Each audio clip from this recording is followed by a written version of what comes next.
I'd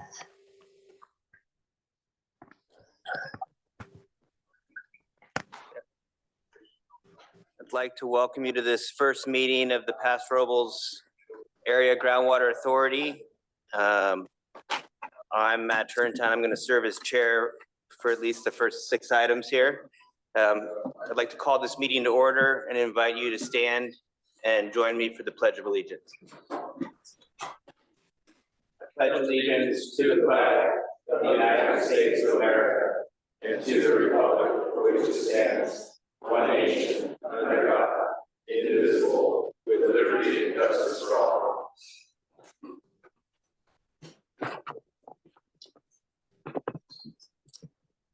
Thank you. Mr. Blakesley, will you please call roll, please? Yeah, we're working on the song. Give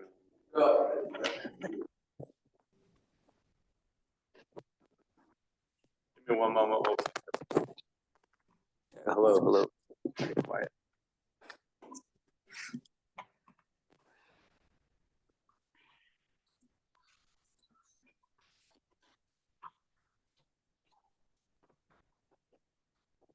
Okay, thank you. Committee member Gibson. Here. Thank you. Committee member Hammond. Here. Thank you. Actually, these should be directors now. So Director Gibson, Director Hammond, Director Ray. Here too. Thank you. Gotcha. Director Turntine. Present. Thank you. And we do have a quorum. Next up, the next item is a meeting protocol. So I want to remind folks, as we do each time, that we'll have each agenda item. There will be a staff presentation followed by public comment and then discussion amongst the directors. For public comment will be limited to 3 minutes per person. Again, we are not doing exceptions on that to keep the meeting running efficiently. If you're online on the Zoom and have a comment, please use the raise your hand feature and we'll address you. We'll take comments from those in the room first and then those online. Also, we ask that you avoid discussions in the Zoom chat. Not everyone is privy to that, and rather make your comment during the public portion of each item. We also ask you to remain muted on Zoom to prevent background noise, and if you're in the audience, to silence your cell phones. Thank you. Thank you. So next up, we have introduction of representatives and opening comments, and send this back to the directors. Okay, thank you. Well, I'll go first. I'm Matt Turntine, representative from the Shandon-San Juan Water District. And it's exciting to be here today. I think this is an important step in our long process here towards achieving sustainability for the Paso Robles groundwater basin, and appreciate you all being here. Turn it to Mr. Ray on my left. Thank you. I agree with you, Matt. This is a significant meeting. We've been through a long, bumpy road to get here. I believe the forming of the JPA is one of the most significant steps in the last several years about figuring out a way to manage the basin's sustainability. The GSAs have gotten together and created through the JPA an organization which has the authority to actually start implementing changes in the basin. My name is Jerry Ray. I'm the selected representative from the EPC Water District. I've been involved with water issues here in Paso Robles since 2010. I'm a founding member of the EPC board. The Estrella El Pomar Crescent Water District, better known as EPC, we were formed as a California water district in December of 2017. Since formation, EPC has actively participated in the PBC and the GSP activities. We became a GSA in September of 2023 and joined the PBCC. EPC represents the largest group of ag pumpers in the basin. So let me give you a little bit more about EPC. EPC is a voluntary group of farmers and rural residents with common interests. Now, I want to state just for a second what our core beliefs are. One is we believe the basin is an overdraft. We're pumping too much water, and we need to get that under control. Since agriculture pumps over 90% of the water in the basin, ag needs to be and through at least our GSA, needs to be involved in the solutions to bringing the basin into sustainability. The state provided with the Sigma law avenues for local representation and the ability for local people to manage their basin. That was a major new step in California law. I believe it was 2015. And EPC also believes and supports the goals of Sigma. So we are in total support. We understand the basin is an overdraft, and we're here to work to solve those problems. As I mentioned, EPC is a voluntary group. Our members since 2017 have contributed over $900,000 private money. EPC board members, EPC members have contributed to the efforts to make the basin sustainability. With the JPA, the GSAs have collectively come together. Our board last week went through a group of issues that we feel are important for the JPA as we move forward. And those issues are, first, we want to finalize the rate study and execute a Prop 218 vote. We need to identify an ED or equivalent. And this one is the one thing I think is almost universally agreed upon. We need to have a fallowing program, and we need to start that process. There's some things going on with the Miller project, but it's something that is clearly needed in this basin, and that's going to be I hope is one of the top priorities of this committee. We need to approve a 2025-26 operating budget. And the last thing is we need to develop key technical resources to support our efforts in managing the basin. And those would be such things as water accounting, data analysis, and data management. So it's a privilege for me to be able to sit here today, participate in the process, because we are moving into a new era where we're going to be implementing actions that will affect how this basin is run into the future. Thank you. Thank you. Mr. Hammond? Thank you. My name is John Hammond, Mayor of the City of Paso Robles, and it definitely has been a long road. I think it's now 9 years for me being on the cooperative committee since we started the thing back when John Pashong and I, we kind of got things going. Then Debbie was on. Been a long time to get to where we are. And now we are at a point where we can actually start making some progress and getting the sustainability to where it needs to be. And it'll take time to even do that. But with this city's resources and everybody working together, I think we can certainly achieve that goal. And the whole point is to get sustainability so we can keep our, fruit, grapes coming. It's a big part of our industry here on North County. So that's our goal. Be there. Mr. Gibson? Thank you, Mr. Chairman. I'm Bruce Gibson, representing the San Luis Obispo County Groundwater Sustainability Agency, which is governed by the Board of Supervisors. And my colleagues, I second everything I've heard from my colleagues here. This is an exciting day. We stand on the threshold of action to correct some longstanding problems. Whereas right today with the formation of this Joint Powers Authority, we have a mechanism that I think is going to be extraordinarily efficient in getting the job done here. In that sense, it is a new situation. On the other hand, we stand on the work of many, many years, as Mr. Hammond referenced, and especially in the last 2 or 3 years, as we have worked through some significant investigations funded by the grant that came from the state. I think we have a clear idea of what we need to do, and I'm looking forward to getting to it. So thank you, sir. Great, thank you very much.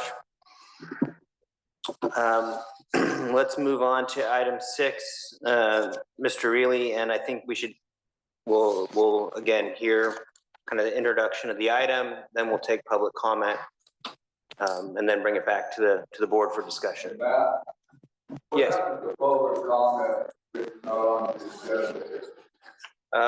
That is item 12 here. Yep, item 12. So- clarification right now is what the form of the meeting is all about. I don't think it's a ground mat meeting. You guys have not been totally informed. I don't think it's been approved by Okay. the state. I don't think you've submitted all your documents. Thank you, Mr. Powell. There is, We there- need to clarify before we move on. there is an, What the form of there is an item for public comment. Items not on the agenda is item 12, and we will certainly get to that. Probably there's a new agenda that. Yeah. Mr. Reilly, will you please introduce item 6? Yes, thank you. I'm going to actually turn this one over to Taylor Blakesley to walk you through the process to get the officers for this body elected. Thank you. Thank you. So this item, election of officers, is an item that's required by the JPA at the first meeting of the authority, which is today. Subsequently, each year, at the beginning of the year, officers will be considered at that time moving forward. There are 4 positions that we need to set today. Those are on the screen, and for those online, we have the chair, vice chair, secretary, and treasurer auditor. You can see a description of the duties listed on the screen. Those are pulled from the relevant sections from the JPA. So again, if there's any questions on the duties for those, I'd be happy to address that. Just two things that point out for the secretary. Again, it says shall keep minutes. It's been the practice of previous bodies that that is typically a duty handled by staff, but we can work with whoever the officer is to determine a pathway on how we'd like to handle the minutes. And then with the treasurer auditor, again, just noting that this would be a temporary position until an executive director is hired to handle those duties. And those duties are primarily, they're called out in the JPA, but it's things like managing an audit for fiscal services and the fiscal services of the entity. So with that, I would turn it back to the board, and we recommend that we take each one of these items as an individual action item. I would send it back to the board for discussion and potential nominations, starting off with the position of chair.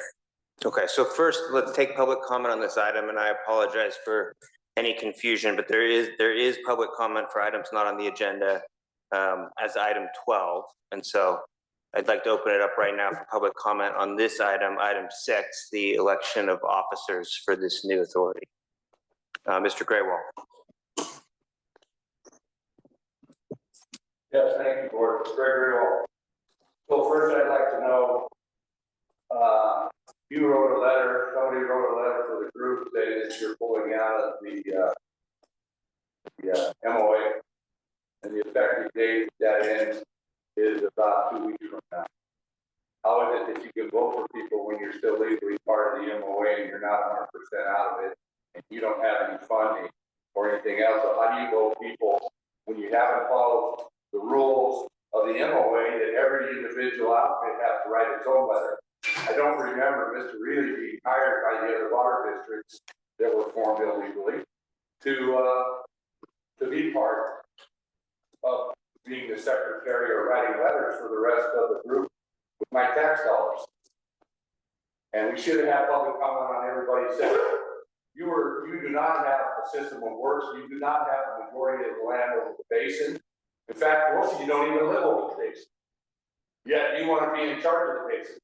Let's see, 2005 prior agreement, no overdraft, and we're going to work on fixing everything.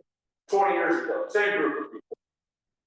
2009, we're 14.3 medium basin from the Department of Water Resources. No problem.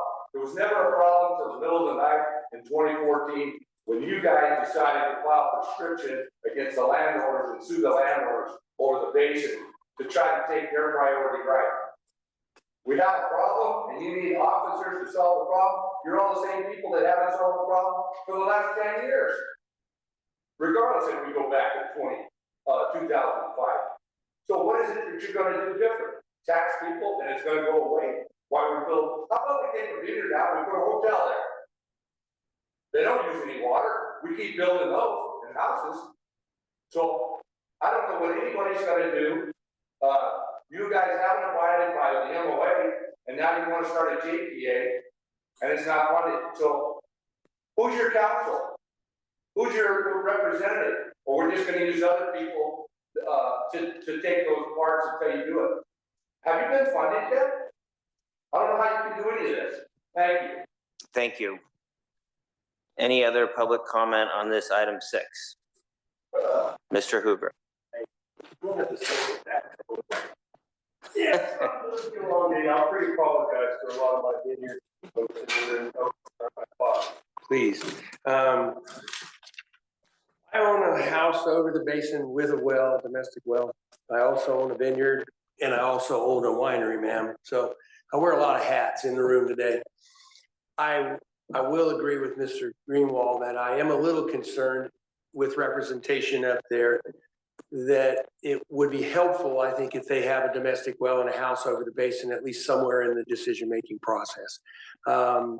A lot of people own vineyards. They don't happen to live on the vineyard. So I'm gonna be talking a little bit today.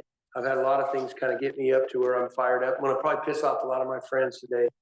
I'll pre-apologize to them. But I think this is a big problem. I'm gonna have lots of questions on the data. I do believe that we have spent a lot of good money telling us where we are. But I do believe it's a little bit like, I went to my doctor, and my doctor said, Paul, all your lab work shows you're drinking too much. And I said, all right. He said, you need to quit drinking so much, Paul. And I said, all right. And he said, well, I'm going to charge you 20 cents a bottle for that $30 bottle of wine you're drinking. And you got to come report to me next year how much wine you're drinking. And I go back in a year later, and I'm still drinking the same amount of wine, because the 20 cents ain't going to make a difference. So one of the things I really want to get evaluated in here today is we have two motivations that you've clearly outlined in your report. We either generate more water, which I don't think we've had a lot of great reports, a lot of great data. I don't think we've had a lot of great results of what we're going to do to generate more water. So I think the only solution to our problem is use less. And all I've heard when I ask my good questions, I hear this a lot, by the way. I hear, Mr. Hoover, that's a good question. I'm looking for some answers today, because I'm quite nervous about the graphs, the data, the slopes that are ultimately showing we better start using less water. And before we vote on a budget that doesn't impact anybody who's not using more than their fair share of water, because right now, the one thing I've heard that's going to motivate us farmers is, by God, we're charging you 50 cents an acre right now. All right. Our acres by the California data generate $13,000 per acre in grapes. And what I've heard from members, I'm not going to point fingers at anybody, that if I water an acre foot, that's $50. You with me? If I water twice as much as that, it's $100. And if I water 3 times as much as that, where God forbid any of us vineyards water 3 acre feet, it's costing me $150. Okay? You think that's going to make me not water my $13,000 an acre crop? And if anybody in the room, we need to hire some of those consultants that can tell me that. I've been in front of this board and I'm running out of time. We better not pass a budget that doesn't penalize us 95% that are using the water. I agree with not charging the de minimis users. Thank you. Is there another opportunity to speak? Because my record is this. Yes, so there's public comment for items not on the agenda. That's item 12.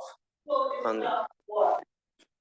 So right now, we're discussing the election of officers, and I'd like to ask everyone to keep their comments to this agenda item. So is that yes, there is another opportunity to speak on water rate? Yes. Yes. Any other public comment on this item 6? Mr. Powell?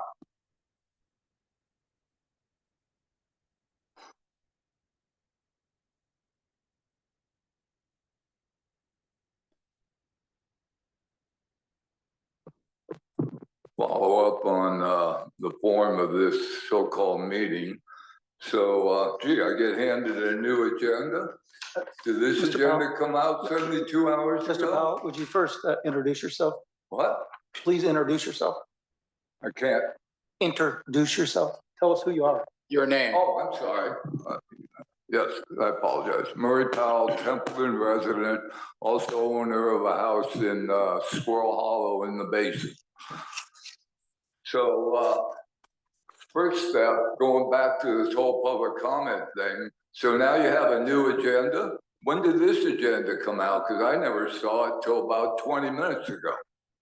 So, I mean, I know we're, you know, some of you guys up there don't really care about actual process and procedures, and you actually don't have any yet. So I can see that. But, you know, before you start issuing agendas every other hour, an hour before a meeting, I think you need to get your act together. So this is a great demonstration of some of you up here and how you've been operating. Some of you have been involved in this basin since actually going back to the early 2000s. But let's just go from when the PVC was formed. So for the last 6 years, some of you have been involved. And what have you done? What have you accomplished? Nothing. Nothing. You wasted almost $7.6 million in grant funds, and you haven't done anything. You talk about programs that have been on the books and on agendas for years, and where's the programs? I have a whole list of programs. If you'd like me to go through them with you, and if you'd like to answer why the hell nothing's been done for 7 years, let us know. The other thing is, some of you guys are representing, you're not even landowners in the basin. You don't even live in the basin. Mr. Gibson over here doesn't even represent a single person in the basin. Okay? You live in San Luis. You don't even, and I've been told you don't own anything in the basin. So why the hell are you guys representing us? We need people that have financial interests in the basin who would like to actually get off their asses and start doing some work instead of talking about it. Thank you, Mr. Powell. Any other public comment on this item 6? Any online, Mr. Blakesley? Oh. Hello, Darcia Stebbins, rural San Miguel. I came a little bit late today, sorry about that, but I'm understanding that we'll be having an election of officers for, I assume, the JPA. And I'm just wondering, when you have an election, who's counting the votes and who gets to vote? And from what I'm hearing, we who live over the basin don't get to vote. And I have an issue with that because there's one supervisor sitting here that's supposedly on the basin and saying that he's representing people over the basin by being in the District 2 supervisor. There were 20 precincts in District 2. I helped recount those. And in that District 2, those 20 precincts, there was not a single precinct where Mr. Gibson won that election. So 13 votes, you might say 13 votes, but there was not a single precinct where you won and you do not represent people over the basin. So let's just have the truth out with it. And what's happening here is very similar to what originally started as the Tea Party, was taxation without representation. You're wanting to tax people and we do not have representation. So that's what I'm asking for, is some kind of representation where people who live over the basin, who it is our home, it is our residence. I know that many of the vineyard people, managers, I have friends that work in the vineyards. I used to own a vineyard. So it's not that I'm opposed to vineyards, it's that I'm opposed to creating a problem, calling it a crisis, and then saying, hey, we can be part of the solution, but we want you to pay for it. We want you to have us manage something that we're not managing. And I'm just wondering when we actually have representation. If it was an easy deal, an easy sell, we have a lot of people that are very reasonable people. We can have a conversation face to face.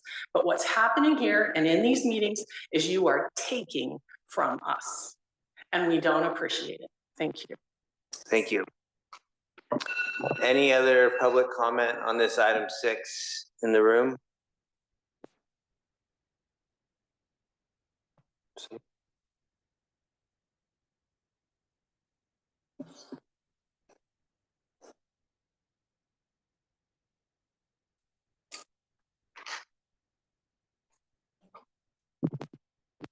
Please bear with me because I've had a stroke, but I would just like to say we bought our property in 1975, had a well on it that was drilled by Grandpa Miller in 1946, shallow well, 127 feet deep.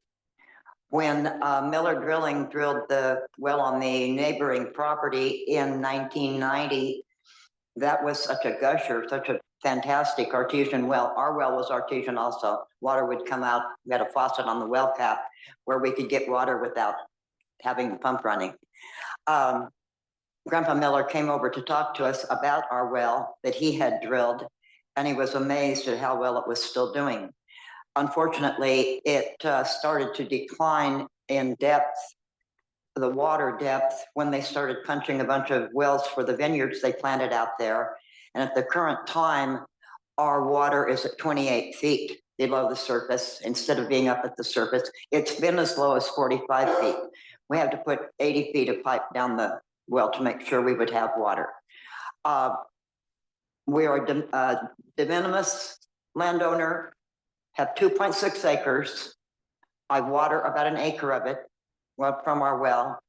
We let nothing run off of our property, including rainwater. We trap it all.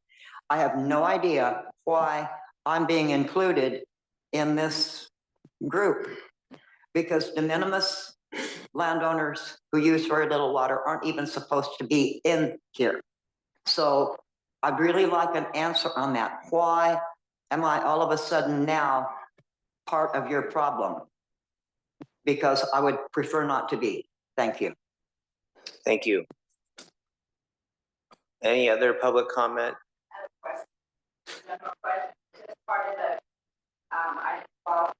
No, we're just on item 6 right now. Correct. Any public comment online, Mr. Blakesley? None, Chair. Okay.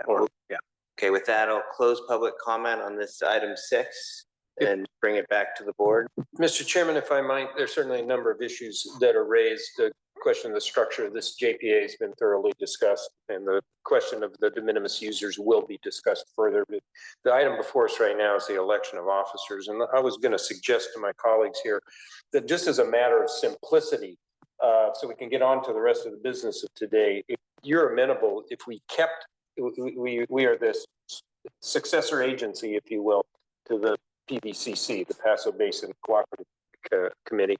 I would be comfortable if we kept the same roles as officers at that. If I recall correctly, I am the treasurer. I'd be happy for you to stay in the chair. I don't know what role EPC was holding. I don't remember. Or the city, but if we could run those down, I think we could just take that. I don't see why we need separate motions on that. I think we can take that as a package. I guess I was, since there's 4 positions and 4 people, I just an open discussion of who would seem to be the best match for each position. I certainly would support Matt as chairman, and I in particular am interested in the treasurer position. Just one point of clarification. I apologize if it wasn't clear on the slide. If the JPA discusses that treasurer auditor would be, again, a temporary position on one of the directors. But again, the language in the JPA is specific to being appointed to one of the previous positions. So again, that treasurer auditor interim position would be selected from the chair, vice chair, or secretary, not really a 4th person. That's the way the JPA language reads. Just want to note that. So chair, vice chair, secretary are the roles to fill, and the treasurer auditor is one of those 3. Exactly. Mm-hmm. Okay. Taylor, can you tell us though where each of us are sitting currently? Our positions. Yeah, just give me one moment there.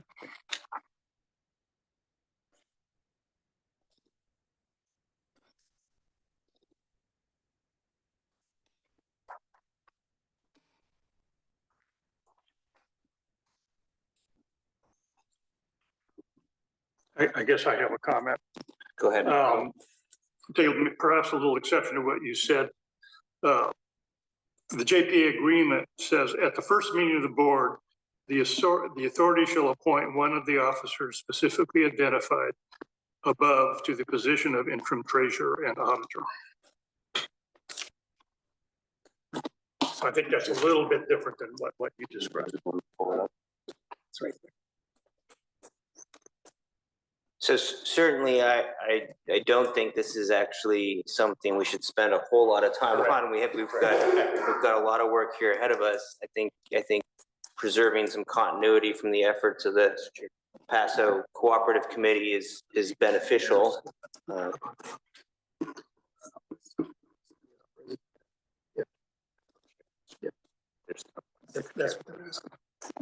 So again, the question, Director Hammond, that previously was chair was with Matt Turrentine, vice chair Berkeley Baker. This is a little older agenda. Just let me pull up a recent one. Just give me a moment.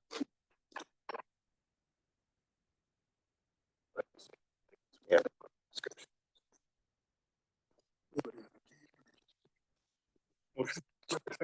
Got some ideas? Yeah.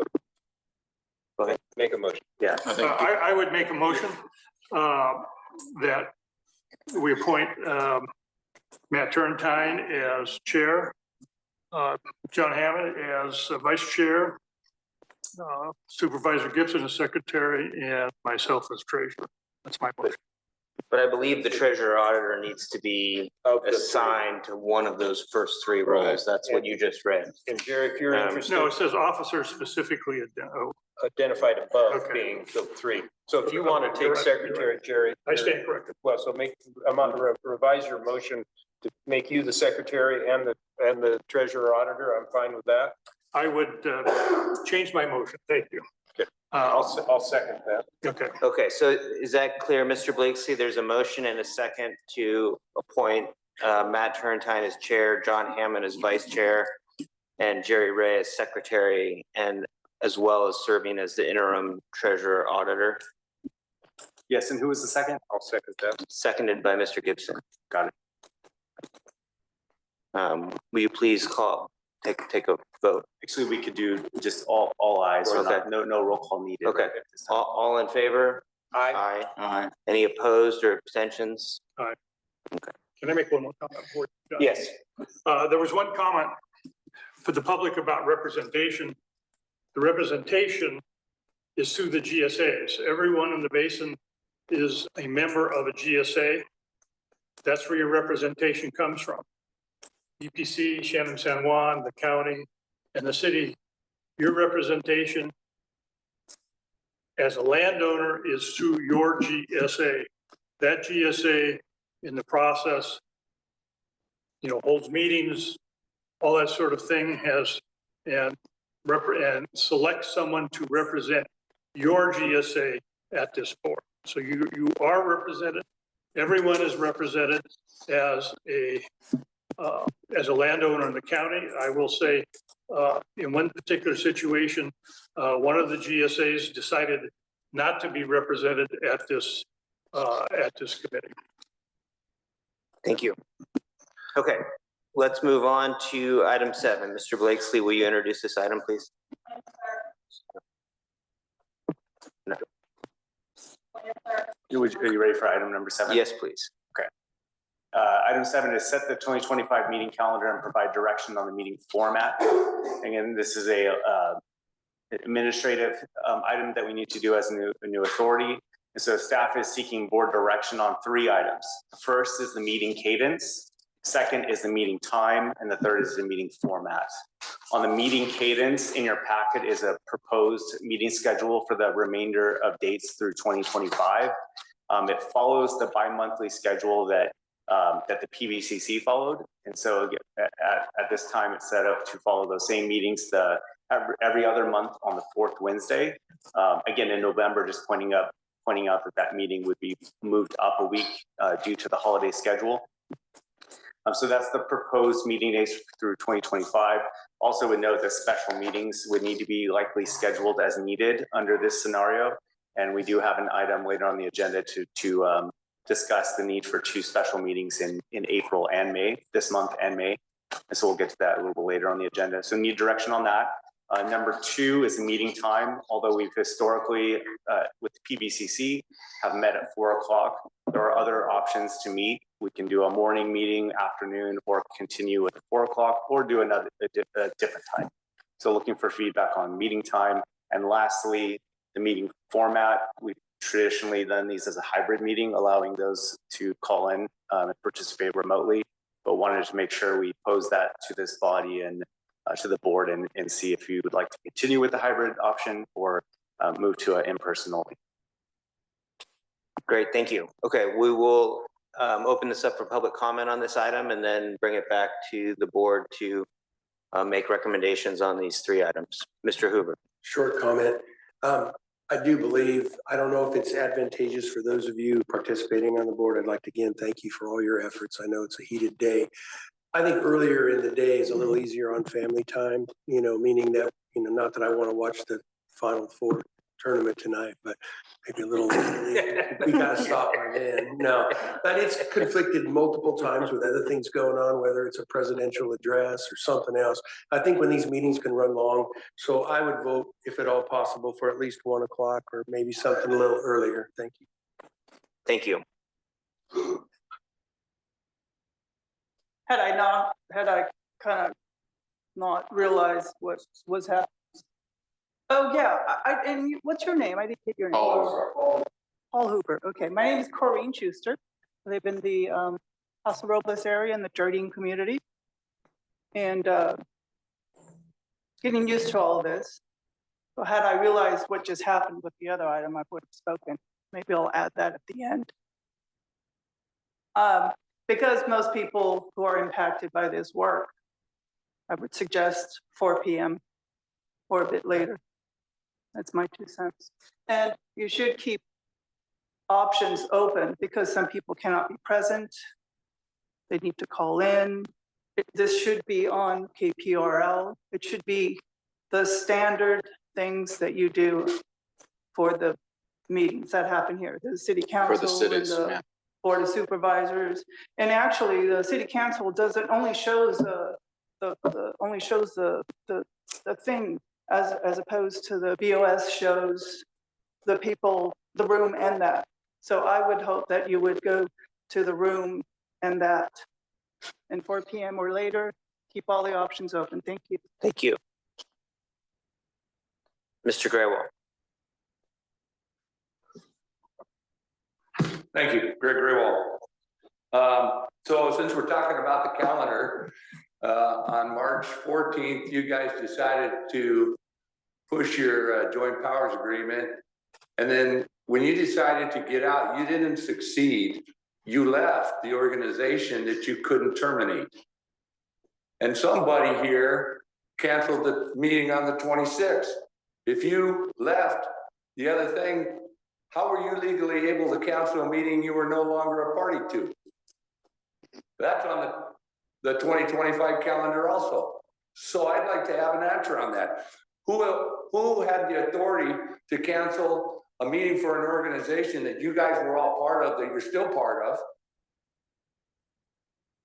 without approval of all 5 parties? You just jump ship and think, well, we'll just do what we want and we'll make a calendar. Well, the calendar started January and here we are in April and you did what you wanted in March. So how do we know any of those dates are going to be any good down the road?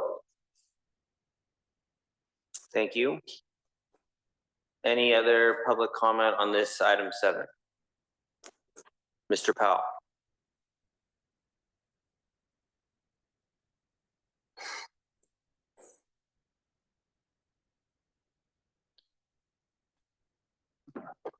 Murray Powell again. Well, right now you have nothing organized. So just for starters, I would suggest that maybe you ought to have meetings maybe about every 2 weeks just to keep the public advised of what the hell's going on around here. Eventually, If you get yourself organized, which is questionable, then maybe you should go to 1 month. But this 2-month deal doesn't work, okay? It's never worked, and it doesn't work now, for sure. So that's one item. The second one is meeting time. Under other, I would say, how about 6:30 at night? You know, that gives people time to get off work, take care of their families, and then get to a meeting. This stuff about 9 and 1 and 4 is a bunch of BS, okay? You need to make it convenient for the public. That's the reason for these meetings. And then meeting format, I don't even know what that means. What the hell is hybrid? What's that mean? Nobody wants to answer. And remote option for authority meetings. Does that mean Zoom or what? So yeah, let's clarify a few of these things. Another thing is, where's the meetings going to be located? You're an independent public entity, or will be. You're not yet, but you may be. So you have to have your own office, your own meeting locations, and so on. So where are you going to have these meetings at? A few questions to answer here. Thank you. Any other public comment on this item 7? Any online, Mr. Blakesley? None online, Chair. Okay.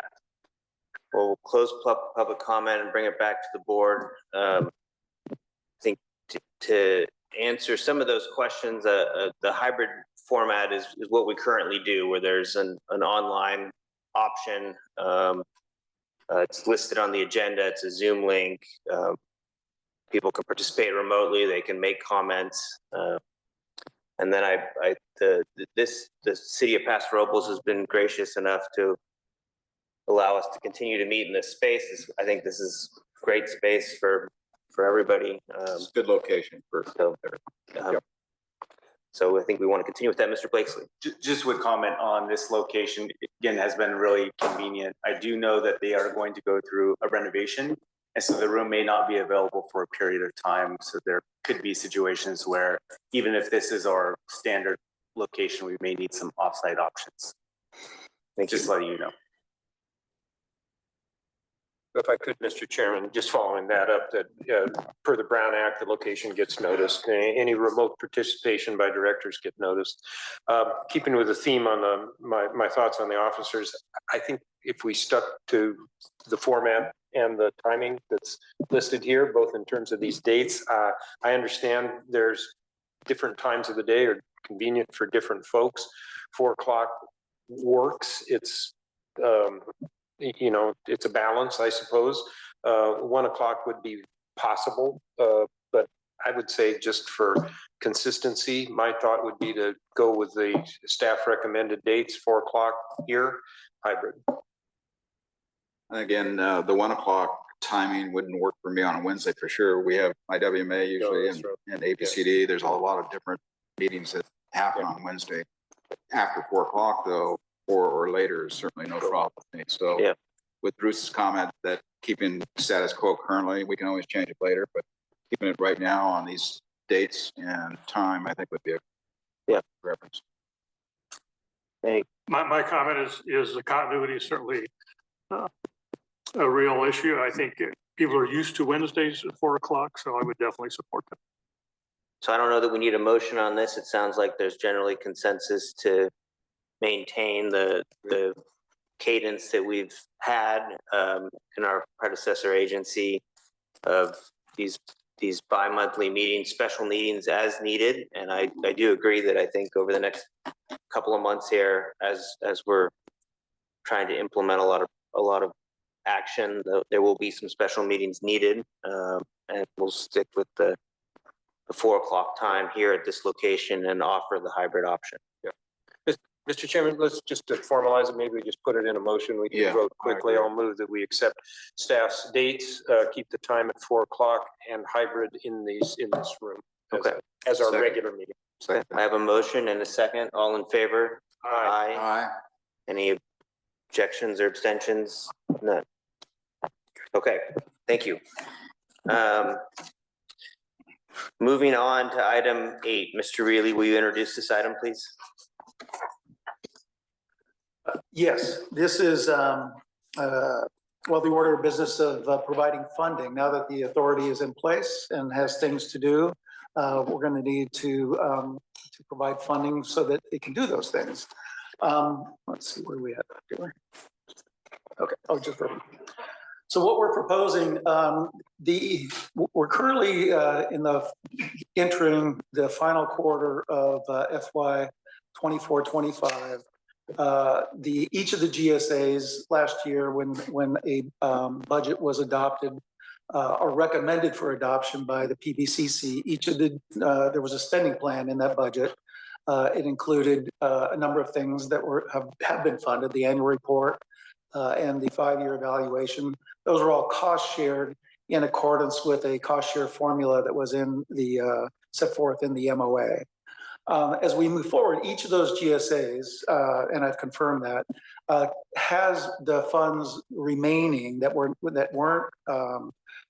spent on the 5-year eval and on the annual report. There's still a total of about just short of $200,000 that collectively each of the GSAs had budgeted for activities to be performed through the end of this fiscal year. What we're proposing is that each of the GSAs agree to provide that funding that is in their budget currently to make available to the authority to use to fund the things that need to be accomplished as we move into the end of this fiscal year. So the total was $200,000 that were among all 5 GSAs. As you know, of course, San Miguel is not part of the authority, so their percentage would not be included in that $200,000. Theirs was a little over 3%, as I recall. So we're talking roughly about $196,000 that would be available currently in each of the GSA's budgets that could be made available to the authority to fund things that need to happen here in the next few months. So that's the proposal. Just a couple of questions, if I could, Mr. Chairman. And then we'll take public comment. Yeah, just to clarify. So does this require action by the individual GSAs to allocate those to the authority, or is that expected? It's actually in the JPA agreement. It's provided for in the JPA agreement. So that happens naturally. Yes, correct. And the same cost share formula was baked into the Joint Powers Authority. And so in approving the JPA, the individual GSAs agreed upon mutual agreement that we would do that. Okay. That's correct. Then the other thing, just to clarify, and I had a public comment, is that all of this is our funds in hand, already budgeted, has nothing to do with a potential Prop 218 charge. That would be an issue for the next fiscal year and not the current fiscal year. That's correct. This item is about the current fiscal year. Current fiscal year, and each of these funds have already been budgeted by each of the GSAs. Right. So no assessments on any individuals that will be involved in this. Okay. Correct. Thank you. Okay. With that, let's open this up for public comment on this item 8. Mr. Graywall. Yes, thank you, Greg Graywall. My concern is with the grant monies that were acquired under the MOA. And since the MOA is not terminated, I don't understand how any monies other than your individual money from your groups can pass to this new group. Since the MOA wasn't properly terminated, you guys all withdrew. So any other monies that are left over that haven't been spent from the grants that were delivered to the MOA for the procedures that you guys voted on when you made an amendment that the MOA would be used to do the projects. I want a clarification on what's going on with those funds. And I want to see the information too, that the DWR knows about this, since that money has to be used according to what they said in some 50-page document on how you got the money and what it was supposed to be used for, and not that it's being manipulated for your private projects. Thank you. Any other public comment on this item 8? Mr. Tracy. Excuse me a little bit because I just came from the doctor and had my ear amputated. I am trying to figure out how the MOA translates into a JPA and the money from one is being used for the other. Because the MOA had 5 people. And as far as I know, it's still in existence. And it is the entity of record. Whereas the thing that you're starting here with the JPA really doesn't have funding anywhere from anybody that's clear. It's kind of cloudy.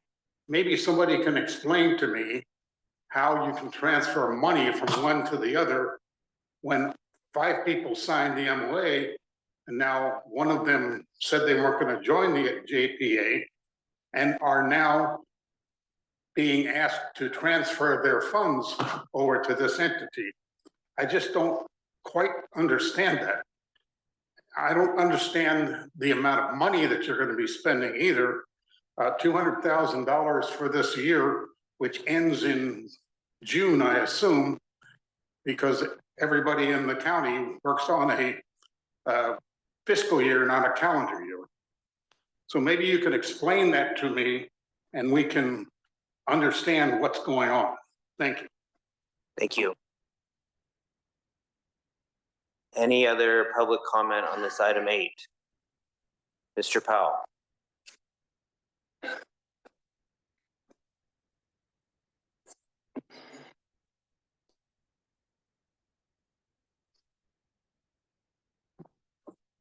Murray Powell again.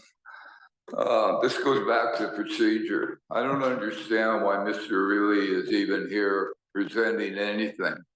Mr. Reilly is an employee of SLO County. He's not an employee of your GPA. He doesn't represent your GPA. And I have no problem with Mr. Reilly. I respect him. I highly respect him. But there's no reason in this process today that he should even be allowed to present anything. If he'd like to be a public speaker with a 3 minutes, then I am all for it. But other than that, he should not be allowed to present anything. And you have no other employees. So unless one of you 4 is qualified enough to do this, then I think we just need to move on and not worry about the funding.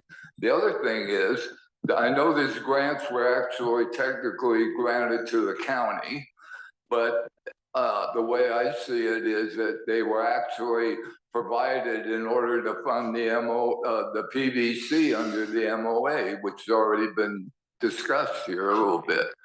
So, and I'm aware of about at least 600,000 of a well monitoring 1.4 million that hasn't been spent, and another 740,000 of the San Miguel blended water canceled project that hasn't been spent, and so on. Now, I'm also glad I heard that if these monies aren't somehow spent by the end of this month, all that money has to go sent back to the state. So maybe you guys could straighten this out for everybody involved here so they really understand what's going on. And one other issue is the MOA PVC budget that for this fiscal year that ends in July 1st. My understanding is there's money that was provided in that isn't being used. I know there's one $50,000 item, I was told, for governance that wasn't spent. So that money needs to get, that whole budget needs to also get straightened out. Thank you. Ms. Stebbins. Darcy Stebbins, Rural San Miguel. As far as the funding, I am in agreement with Mr. Graywall in that if you have a memorandum of understanding, memorandum of agreement the grant, I'd like to know who the grant monies, what is the top line item? Is that the County of San Luis Obispo? Is that the memorandum of agreement? Who is on that line item where checks are made payable to that organization? I don't think that you will be able to have the joint powers agreement receive those funds lawfully, legally, and constitutionally. And to clarify, I am here as I overlie the Paso Basin, and my representation is from the unincorporated area of the county. So technically, my representation is Mr. Gibson, and that's why I was referencing Mr. Gibson as not representing the people who are overlying the basin. Thank you. Thank you. Any other public comment on this item 8? Any online, Mr. Blakesley? None online, Chair. With that, we'll close public comment and bring it back to the board. I think there are some questions here that we should, make sure are clearly answered, Mr. Reilly. I mean, the predecessor agency, the Paso Basin Cooperative Committee, it never collected funds, right? Its members had an agreement to cost share particular expenses. As those expenses came up, those funds were requested of each agency. So each agency still has, if you will, uncommitted budget funds that they've agreed to make available to the JPA on an interim basis. And I believe you've had some discussion with the Department of Water Resources in the state of California with regards to the grant. That could you please share that with the group? Certainly. So just as a reminder to everybody, the Paso Basin Cooperative Committee, PBCC, was an advisory committee. It had no power, it had no authority to enter into any contracts, it had no bank account, it couldn't write a check. It provided advice and suggestions back to each of the GSAs and recommendations to each of the GSAs to undertake certain things. Each of the GSAs maintained their own budgets, provided their own funding, and when things that initiatives like the annual report and the 5-year evaluation, GSP evaluation, when those things needed to be funded, each of the GSAs would provide their proportional cost share to fund that work. And because the PBCC could not hold a contract, again, it was only an advisory body, another one of the GSAs had to be the contracting entity. And if you'll recall, the County of San Luis Obispo has been serving as the contracting entity for the past 3.5, 4 years, something like that. So the county would hold the contract. We would hire the consultant at the recommendation of the GSAs through the PBCC. And then as the invoices were received from the consultants, the county would pay that and then get reimbursed from each of the GSAs for their proportional share. So that's how that worked. Again, the budget that was recommended for approval by the PBCC to each of the GSAs last year, there are some funds that each of the GSAs are holding that haven't been extended yet. Those, when the JPA agreement was entered into and executed by each of the 4 GSAs, those GSAs agreed to make those funds available for the Joint Powers Authority. And then with regard to the grant, the County of San Luis Obispo applied for and secured the grant in 2022, I believe, 2021 or 2022. The agreement between the Department of Water Resources is with the County of San Luis Obispo. We have been the contracting agency for everything that's been done underneath the terms of that grant. We've been doing so in collaboration with all of the other GSAs. They've been very much a part of developing those work plans, reviewing those work products. Certainly have been making all of that work product available to the PBCC, through the PBCC, to the GSAs and the public. But the county is the contracting agent for that grant. There's no plans to attempt to, nor did we ever intend to transfer that grant to the authority. The county will maintain the management of that grant, and through the remainder of this year, when we intend to complete the spending plan as defined in that grant, with collaboration among the other GSAs. Thank you. And I think that actually brings up you started to make a very helpful clarifying point, and that the PVCC was an advisory body. This is not. So this new agency has kind of collected authorities from its member agencies and can take action, on its own, and take real concrete steps to implement the groundwater sustainability plan so we can achieve sustainability by 2040.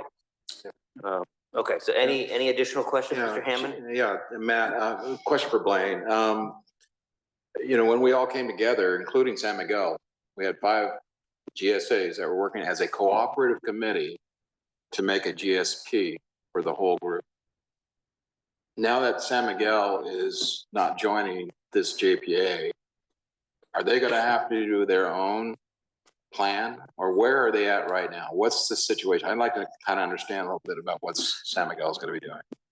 So yeah, San Miguel certainly remains a groundwater sustainability agency within the basin. They, as in that role, they have a responsibility to work towards the sustainability of the basin in accordance with SGMA. They fully intend to do that based on my conversations with their staff. They elected not to become part of the JPA for the reasons that they had, but they still fully intend to be part of the process of bringing the groundwater basin into sustainability. They intend to collaborate with the other GSAs, just as we have all the way along. Obviously, they will not be part of things that some of the things that the authority will do, but they will still be a participant in working towards sustainability. With regard to, I had a conversation, actually a long meeting last week with DWR staff to talk about specifically that. As long as DWR's position is that it is a local responsibility, compliance with SGMA is a local responsibility. And so long as SGMA is being complied with, they don't try to differentiate whose responsibility one or, if a plan is getting submitted and it meets the requirements of SGMA, then that's all they want. So if an annual report is getting submitted and the authority chooses to take that role on, they can do so without San Miguel participating. If San Miguel wants to participate, that's something that the authority can talk to them about. It also goes the same when the groundwater sustainability plan, if the GSAs ever, or the authority ever decides to revise or amend that, it can be done. The authority could take the lead on that. And this is based on my conversation with DWR. They could take the lead on that, do it. San Miguel would have certainly the opportunity to be part of that process if they so choose. But if they decided they didn't want to be part of that process, so long as the plan was completed, revised, and met SGMA requirements, DWR would find that we were still in compliance with SGMA within our basin. So okay, and the cost for doing all that is going to have to be on that community, not the JPA. That's correct. Yeah, yes. Yeah. Yes. Any cost that they're going to incur to comply with SGMA right now, they'll have to bear that cost. Yep, on them. All right. Thank you. And Mr. Chairman, if I could, just following on the San Miguel issue, all of what Mr. Reilly says works in large part because San Miguel is a very, very small amount of the use and doesn't pose a significant issue. And you mentioned it in your staff report, but we should confirm that the San Miguel CSD is not transferring any funds into this JPA of which they're not a part. So that's correct. We're good. I don't know whether there's action here. It seemed to me that we know what we need to do here, and let's get going on it. Go ahead. Yeah, Mr. Ray. Yes, EPC at our board meeting last week addressed this issue. We were in favor in principle of transferring the funds that are in EPC's account to be used by the JPA. I think what EPC needs would be a formal request from this group to have those funds transferred. And in light of that, I would also, before I get there, we are only interested in transferring those funds if everyone agrees to that. So I would make a motion that the JPA requests each of the GSAs to contribute their reserves or the money allocated to the JPA, subject to, I think the different agencies are going to have different mechanisms for transferring that money, but I think EPC needs a formal request from this public, so that's my motion. Okay. I'll second. Mr. Gibson, Just, yeah. I'll second for a matter of discussion, but again, I don't have the JPA agreement immediately in front of me. I just wanted to confer with staff as to whether such transfer automatically happened upon our signage of it and no further action needs to be taken, or if it does, we certainly can't bind our individual GSAs to do that as being only singular representatives, but I want to say it's already happened. It has already happened. When each of the GSAs executed the joint powers agreement, that was part of what was agreed to. So perhaps that authorization or that request has effectively already happened. Okay, I guess I would like to know specifically where that is, because that's certainly not my understanding. And if it is, that's fine. Section 7.1 of the JPA agreement. But I guess as staff, do you need to have a direction from us to have that happen, or is it already basically in words? No, it's already happened. Right? This was really an item to really inform the authority that there is funding available and that you could utilize it. So no need for the motion. No withdraw action. the No action needed. Okay. Great, thank you very much. Let's move on to item 9.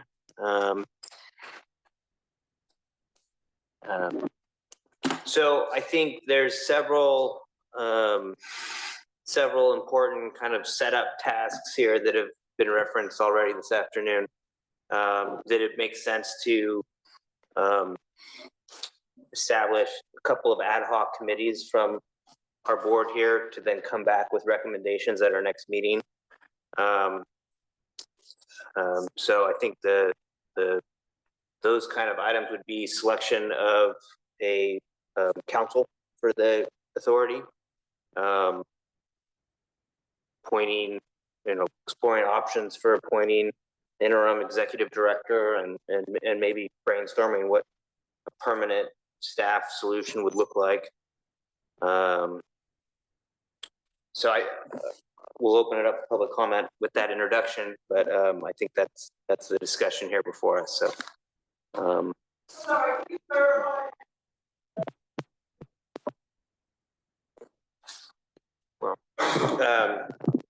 yeah. So this authority is going to need to at some point select legal counsel for the authority, as well as engage an executive director and potentially other staff, either on an interim or permanent basis.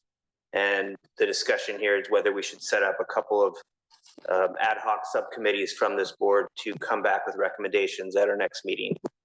And with that, I'll take public comment on this item 9, and then the board can deliberate. So who can be on these committees?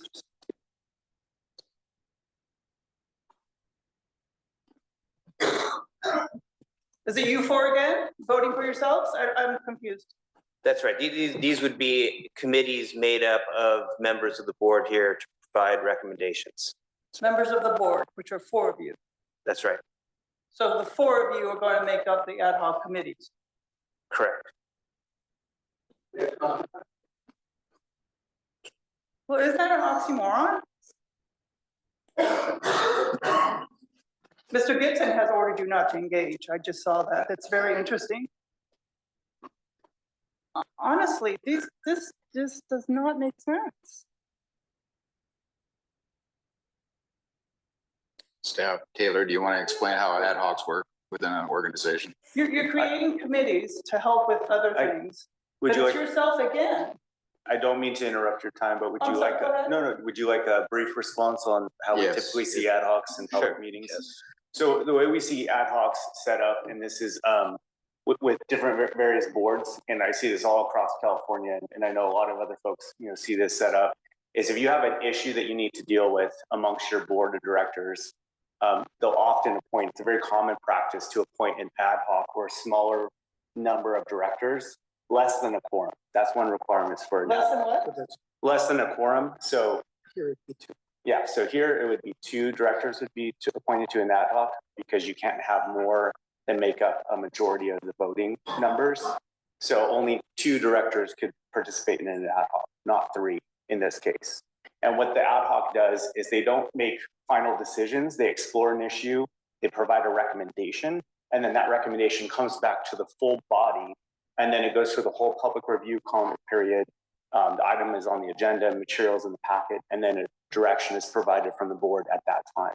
So an ad hoc is just a very convenient and efficient method to work out issues and bring them back to the body and to the public. And how much time is allowed between once they reach their decisions that is then given up to, is it a week, 2 weeks, 2 days? It really depends on the issue and how often we're meeting. Well, may I request that it be ample time based on this is not the only thing in our lives and we count on you to do the best for us? So could you please allow, honestly, an ample time? Thank you. Any other public comment on this item 9? Mr. Graywall.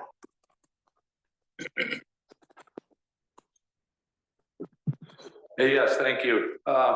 Here in the past, because we were able to look up your meetings from the meetings from the San Juan district, the meetings minutes from the EPC district, there was Supervisor Gibson was participating at those meetings. So that was 3 agencies meeting, which would have been a Brown Act violation, discussing basin things at your joint meetings. So why are we to understand that this ad hoc is going to be conducted the way it's supposed to be conducted with 2 and not 4 or not 3, because that's the voting power, when you've already done this with 3 when you had 5? And it's all in your minutes. It's not anything anybody has to make up. All you have to do is download your minutes and show what you've been doing in the past, and then having these ex parte meetings, not having any GSA meetings at the county, and then not telling the folks that you already had these meetings, and then voting on stuff. This is unbelievable. Any other public comment on item 9? Ms. Stebbins. Actually, 7 Rural San Miguel. I think, Mr. Graywall, I have to second that because one of the issues that many of the overliers in the Paso Robles Basin have is that if we're represented, quote unquote, by the county in the unincorporated areas, we have never been able to have, and there has never been conducted a GSA meeting. That is the county. So the county's representation is non-existent. So I'm wondering how an ad hoc committee, if that's going to be held to the same standard as the Brown Act violations that have occurred, the same standard of Robert's rules where you have a public meeting. So it sounds to me like you're asking for ad hoc committees to just legitimize the doings of the board so that you can come up with a reason to have everyone then agree with it. So in essence, why you're all supposedly very well qualified to be here and be part of this, why can't you have a meeting where it can be open and available to the public? Why do we have to have ad hoc meetings? And if you are going to have ad hoc meetings, there are many people here that are very, very well qualified and have an absolute understanding as to what it takes to have a well, what it takes to pay for a well, what it takes for the maintenance on a well. Not one time has the county offered me any benefit for having a well or living over the Paso Robles water basin. Instead, I'm to be paying. And just by saying, oh gosh, you know, we're sorry, there was a lot of pushback on the de minimis users, that's not enough. It's not enough to come here and say, we've changed our mind, we're not going to actually do anything to the de minimis users. we're just gonna go ahead with the ones that are the commercial ones that are using most of the water. So you have people who are using most of the water that are the problem, managing the problem. And then you have people supposedly paying for with grant money, first off. And when the grant money runs out, then it's the Margaret Thatcher approach, you know, where at some point people realize that you've run out of their money to use and you're looking for someone else's money. Well, it's our money, it's our community. And I believe that if you want to form these ad hoc committees, that it could be with Mr. Graywall.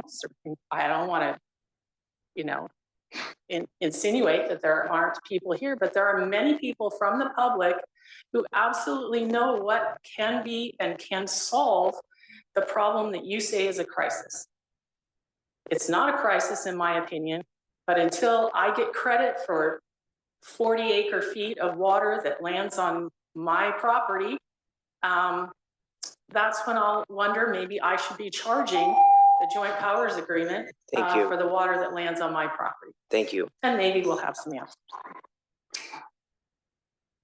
Ms. Roden. I think I need to say this every time. I'm on the planning commission, but I am here as a private citizen. Sharon Roden. Sharon Roden, thank you. I want to make sure that I understand this. The ad hoc committee is formed to interview or collect individuals who would fill an interim or an executive director, legal counsel. Would it also be for a treasurer, other staff, or is this just the first line? That's number one. And two is, I too am concerned if there have been Brown Act violations, but I would hope those people that are aware of that have filed the proper complaints against a Brown Act violation. But I just want to clarify that this is the first step with most ad hoc is to interview or to get a selection of names of people who would fill these positions, and then it would come back to the board and also for public review. Is that correct? Yes.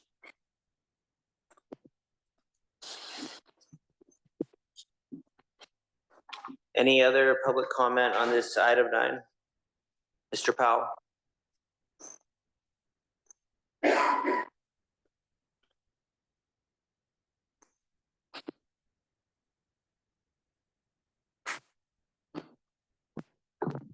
Murray Powell again. It's always amazing to me, every one of these new bureaucracies. You can never have enough committees, advisory groups, and so on, you know, to further confuse everybody and what the hell's going on.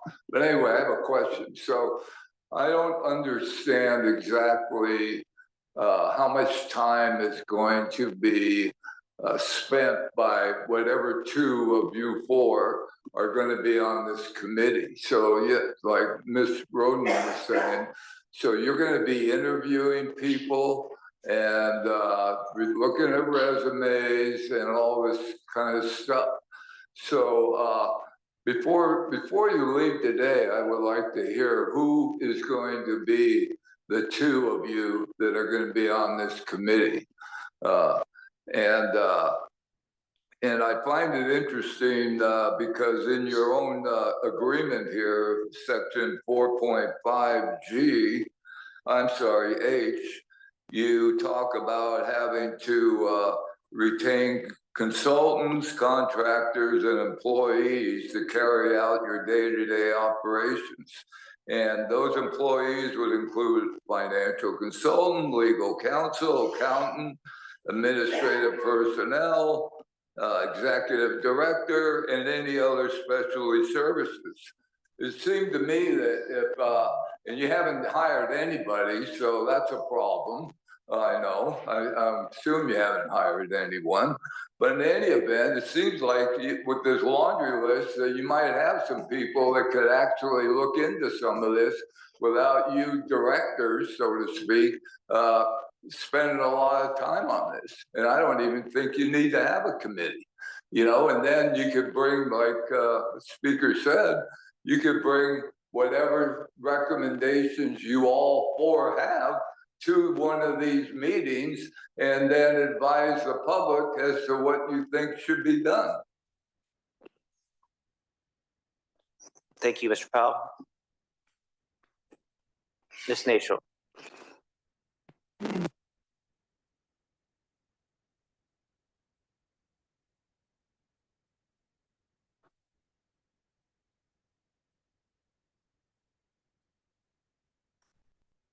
Candy Nachel Templeton. I'm not going to go through my spiel right now. That's for item 12.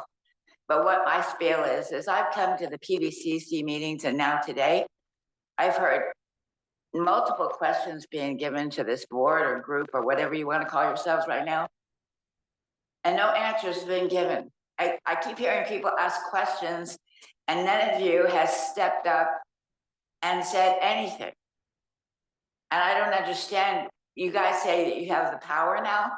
Why hasn't anybody spoke up or combined answers between the four of you? That's my question. Answer me that. Why hasn't anybody answered? And also,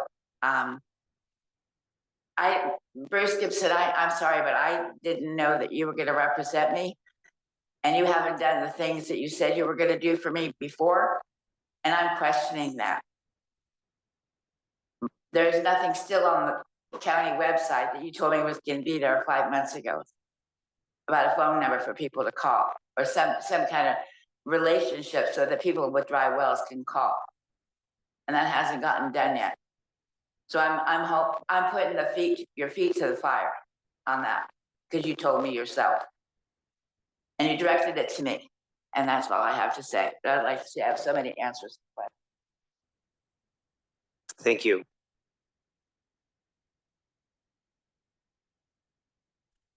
I'm Randy Wilkie. I came from an irrigation district, 35 years. Our directors were voted on from the public. They had a 4-year term. If we didn't like them, we voted them out. Have you guys been voted on? Or you just showed up? I mean, you're representing us. You should listen to us. And if we don't like you, we should be able to vote you out. And this is railroad. I'm very upset right now because I've never seen anything like this. I think you ought to get your act together. Thank you. Any other public comment on this item 9? Any online, Mr. Blakesley? No, Chair. With that, I'll close public comment and bring this back to the board. Thoughts from fellow board members, whether the committee would be useful? I think a committee would be useful to work with staff. I think just a little framing might be helpful. We have a joint powers authority that is a public agency that's in operation right now. We currently don't have formal staff. That we are relying on the staff from the member agencies to get us to a point where we do. When we do have staff, it seems highly likely that that's going to be on a contract basis. I don't see this authority setting up an HR department and hiring employees. So we need to get some basic staffing in here. I think the other thing to emphasize for the public's benefit is that the actions to comply with the Sustainable Groundwater Management Act over the basin, as detailed in the JPA in the agreement, are carried out by majority vote of this board. And that includes retaining staff. The staff we hire are here to manage and administer the work that needs to be done to comply with SGMA and to advise this board on matters as regards the decisions we make. So this is a very standard structure for getting things together. I realize that it causes some concern about those of you to whom this may be new. Let me pledge personally that anyone who really has concerns about what this JPA is about, how it operates, how it's represented, how it's constituted, is more than welcome to contact me at my office, and I'd be happy to spend as much time as you want walking through why we're here and what we're doing. That said, it seems to me we've got, two basic roles that need to be filled, an executive director and a legal counsel. Because it may take time to decide on an executive director that we expect to be with us for a while. I think an interim executive director is appropriate, and it is appropriate to form an ad hoc committee as indicated by Mr. Blakesley. Standard procedure for public agencies to take 2 of its voting members at a sub-Brown Act quorum so they can work efficiently with the necessary staff individuals to get a selection of candidates. The final decision on retaining an executive director or an interim executive director or a legal counsel get made in public session with public comment at a meeting of the authority. That said, to me, I guess the only question that I debate is whether we need one one ad hoc committee or 2. Do we want a separate ad hoc committee looking for legal counsel, then is looking for an executive director? Or do we just combine them? I was going to recommend, again, just 2 of us certainly can do this much work. It's not that big a deal. No. I guess for a little bit of further clarification, I think the ad hoc committee, as has been mentioned, is a temporary mechanism as we are getting organized. We have some very specific things that we need to do up front, and we don't have the ability to do that right now until we kind of take the next step forward, maybe hiring some staff, doing those sorts of things. So the ad hoc committee is designed to be a short-term mechanism to bring recommendations back to the board. And as Supervisor Gibson just said, would obviously be discussed and voted appropriately at this board. So I think the ad hoc is kind of ordinary and normal and custom, and it's the best mechanism to move us forward quickly. So, and I would see the ad hoc committee recommending a couple of options for executive director, an understanding of what the cost for that would be, and then making recommendation for legal counsel that's already been kind of discussed or vetted with legal counsel for each of the agencies, so that we know the recommendation is generally already supported by the member agencies and just needs to be discussed and voted on by this body with public comment. So just a little further, this maybe a little misconception. I don't think that ad hoc committee is going to come back in 2 weeks and say we should go hire somebody to be our executive director. I think the ad hoc committee will come back and say, okay, if we're going to hire or retain an executive director, here's the steps we need to go through. We may decide that ad hoc may recommend that let's hire or let's retain some sort of interim ED, and with the expectation it may take us 6 months or 9 months to hire a permanent one. But it's basically to lay out the framework of how we go about this, because that's certainly an executive director or somebody or some organization filling that position. That's going to take some time to do. If I could jump in on the questions, I'd ask a question to staff. Are we adequately funded to issue RFPs, RFQs for the role of these interim and or permanent executive director and legal counsels? If what I'm wondering here is whether the board as a whole could give direction to staff to work with whatever ad hoc is appointed to issue the necessary RFPs so we can get this process started. Again, you have in your hypothetical bank account just short of $200,000 that has been pre-approved per the JPA. Anything above and beyond that that might be required would take further action by the GSAs to contribute proportional funding. So I mean, my thought would be, and it is often the case that the chair of various agencies appoints the ad hoc, no pressure. But my thought would be with the ad hoc appointed, that we direct them to work with agency individual GSA staff to issue the necessary RFPs as well. Yeah, to the extent that's necessary and required by this body, which is. I think we're a ways away from even talking about an RFP, but if that's the route we want to take, I think Just that may be advice an from option. the ad hoc committee. Yeah, right, I right, think Bruce wants to have the tools on the bag. Yeah, Basil, exactly. Be able to do that. Exactly. So were you volunteering to serve on an ad hoc committee, or were you hoping I would appoint someone else? Mr. President, I stand by ready to serve at your pleasure, sir. Mr. Ray, would you as well like to Yes, sir. serve on this ad hoc committee? Mr. Hammond, do you have any objections to? No, I think Jerry and Bruce would be a good ad hoc to get things organized so we can talk about it at a next meeting. Yeah. Great. Or Okay. whenever. It could be timeframe, we're not sure, right? How long it's going to take to get this arranged and set up, but Great. Excellent. Well, with that, we'll create that committee. Okay. Okay, let's move on to item 10. Mr. Reilly. Thank you. Thank you. So this item is the water year 23-24 annual report. Consultants, GSAs brought on Confluence Engineering to prepare the 23-24 annual report. That work was completed in April, or actually in March. It was submitted to DWR in accordance with Sigma requirements. Submitted on March 31st. April 1st was actually the due date. That report was distributed to the public through our email distribution list on March 7th. Requested that public comments be returned by honor before March 26th. We did receive some comments that were provided to the consultant, and those comments were considered and incorporated into the final document.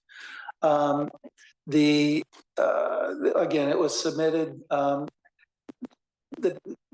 What traditionally would have happened prior to the formation of this authority, the due date for submittal of the annual report fell between in this sort of dead zone between when the PBCC was dissolved and when the first meeting of the JPA, which is today. So the deadline for submittal was April 1st. The county, on behalf of the GSAs, county took as plan manager. I serve as the plan manager. I have the authority to submit that plan. Did submit the plan. That plan was, or not plan, the annual report. Annual report was reviewed by all GSA staff, including San Miguel. All GSA staff had the opportunity and did provide comment and provided for revisions of the plan or the annual report along the way. So this is just an opportunity for the authority now basically to just concur that the plan was submitted on your behalf. Yeah, I mean, that's basically what this is all about. Just providing an opportunity for concurrence that the plan was submitted. If for some reason the authority, again, I had a meeting with DWR to confirm this. If for some reason the authority or any of the individual GSAs would like to make further revisions to that opportunity would exist, but that's just available if you so choose. What's that? And yeah, and it was submitted as under my role as the plan manager. so what you're looking for basically is to ratify what we. Right. Yeah. So yeah, the recommended motion is to ratify its submittal. The Groundwater Sustainability Director submitted it, and I probably, just to refresh your memory, each of the GSAs has designated the Groundwater Sustainability Director as the plan manager. So each of the GSAs, including San Miguel as well, designated and gave the authority to submit the report to the Groundwater Sustainability Director. And then, yeah, that's yeah. Thank you. Yes.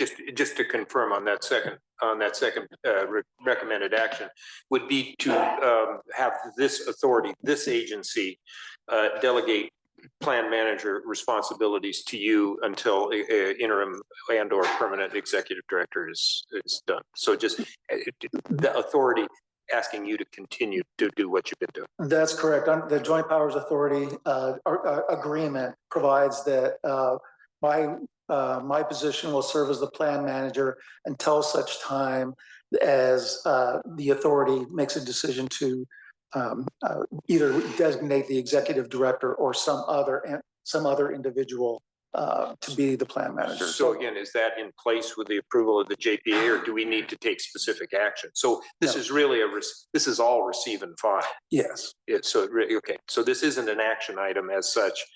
It's only the ratification. The ratification. The ratification of the action that was taken. Okay. Very good. Okay, so let's open this up for public comment on this item 10.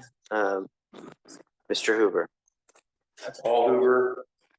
I don't know if it's possible, Blaine, but I mean, since you submitted the final report, it's kind of hard for us to make adjustments to it. But is there any way I can get figure 16 and figure 17 up today? Is that possible?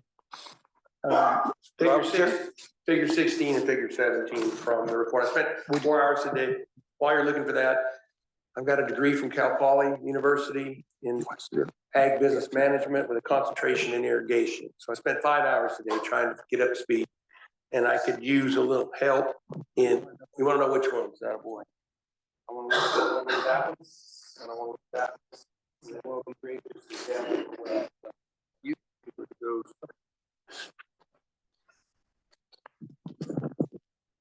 I think this will help the public, by the way. I've been looking for this data. I would like to really thank, and the money that's been spent is telling us a story. We've spent a lot of money analyzing things, and now unfortunately, it's coming to roost. So is there any way I can get 16 and 17 up? I think it'll help the public a little bit, why I'm so hot and bothered as a grower, needing to not spend more money, but need to spend more money. Can you get it? We'll get there. Okay. So basically what you're going to see, and one of the things I'm a little concerned about, is a graph that is showing the depreciation of the groundwater storage. Surprising to me, and I've been here since 1976. I may be one of the older dudes in the room. Went to Cal Poly in the 70s. We were using more water as it relates to this report from the consultants that we hired, extracting more in 1980. Which I had to really get my arms around that one today. Say we're using 100,000 acre feet in 1980. We had 5,000 on public record of the county. We had 5,000 acres of vineyards back in 1980 when I was here. We now have 40,000. The graph there shows you a red line. Thank you. This is going to be helpful. So go make sure we can see the top a little bit more. But you see that red line. That one shows you, basically you can't read it. But it shows you, if that's a lake, it's upside down. If I'm not wrong, and please correct me because I know I studied a lot, but so that is showing you the decline in the storage of the basin. Now, if you'd show me 17, yeah, that's fine. Everybody understands. If I don't explain me correctly, this is showing no matter what the hell's happening. Okay. So now you look at this one. This one got my attention. I really appreciate this one.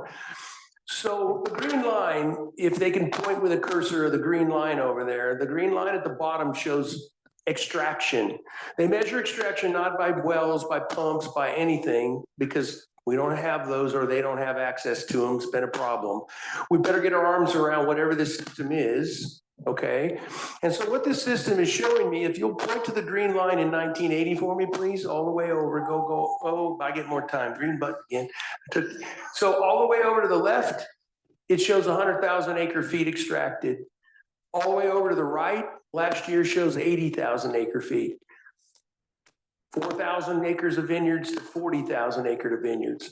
That one got me perplexed, if I understand it correctly. So evidently back in the 80s, the alfalfa guys were using that amount of water. I don't know. Paul, sorry, 1 second. Correct me. Just wanted to check in with the board on time. Oh, We're all right. we've got restrictions on time. I'd like to have Paul continue. Thank you, John. Okay. Appreciate that. So I think bottom line is, I'm going to talk about it in the next item when we're going to vote on a budget, which again, I'm going to talk about how we better get some money in the game for the growers who are using 95% of the water. So this really concerns me. I mean, we've been using the same amount of water for a long time, and yet it's only going down. So I think a little more study maybe needs to get done then. But what I will shut up and say is there's no question that it's going down. It's like an airplane. I don't want to know when we hit the ground that we should have done something. And so when we get into the budget, I'll talk about that. And if I'm wrong on any of these charts that were submitted to the state, let me know. And can you put up one more? One more. It is, and if anybody's interested, they did a beautiful job on a bunch of wells. So show me the Opamar wells, any of the wells. What got my attention today is they also are monitoring all these wells, and they keep going down. And I can point to any one of them. Out of a whole bunch of them, there's only a couple that are going up. For you de minimis users in the room, it's, yeah, there you go. And so what they show you on these is those blue lines, and just scan through them. I, get fired up like I am. There's one. That one has a 600-foot casing. That perforated area over on the right-hand side he's pointing to now, that shows how long that well gets to get water. That's not one of your 250-foot wells, by the way. The reason I'm so upset is for all you residents. I don't want to be the reason you lose water in your house as I live next door to you. That line that you're watching, which is the blue dots, that blue dot is what's happening. And you can look at well after well after well. There's a couple of them that are doing better. Those green dots up there, that's what we're telling the state. We're going to report back to you how good we're doing in 25 and in 30 and in 35. You see those green dots? Every damn well looks just about like that. And so what I want to know is what in the heck we are doing to get to those green dots. And unfortunately, the only way I know how to get to those green dots, and I'll say it once and shut up, charge $50 an acre foot for the first amount to fund the $2 million, $3 million that we need to find out what the hell's going on. Eliminate the de minimis users you shouldn't be paying. I hope you stay to these meetings, but we better figure out how to turn that around. And I propose when we get to the budget, we charge $500 for the next half an acre foot. We charge $1,000 after that. You'll start to get some results. And even me, I'll probably, if I have to, I'll pay the $50,000 to keep my vineyard open. But I guarantee you, we'll start paying attention, especially the ones with 1,000 acres. Okay, thank you, Mr. Hoover. Any other public comment on this item 10? Mr. Graywall.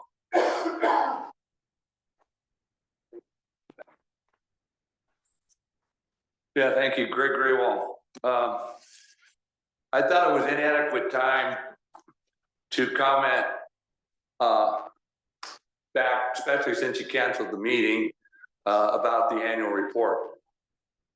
So I knew I was going to do it on the portal straight to Paul Goslin and his boss, Carla Nemeth. And last year, you guys failed to show the letter, May 31st, 2024, on the inadequacies of the last annual report. A 2-page letter that should have been given to everybody in this room last year on what was inadequate and not functional on the last annual report you did. There's a lot of information you leave out of the annual report that nobody wants to talk about. Like the amount of water that the court gave you in the prescription trial, the quiet title actions, the differences in wells that aren't being monitored, that we know the levels, and the ones that you are using. It's amazing to me because I was on the technical advisory committee for expanding the well monitoring, and you have 2 wells that you're monitoring in 3 years out of the 150 that we picked, and you haven't spent the money on it. But so I don't know how my water in the watershed can go up 14 feet in the last 2 years, and all this other stuff doesn't. You can drill a well in Crescent 400 feet deep, but over in the other areas where we know there's the problems, you got to go to 800 feet deep. It's not rocket science, man. We know where the areas are. We know where the wells have been replaced since 2014 and what's around them. And if everybody's irrigating at the same time and you surround an area that when they were permitted to be ag clusters, that there was dry farming and cattle around them, and now everybody's irrigated from May or June to October, and you don't think there's going to be well interference in those areas?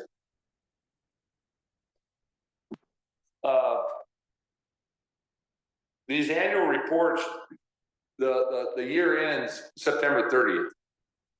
We should be way easy to have a good amount of time to comment on these and not tell people when they write in that our comments are allowed because it's a courtesy.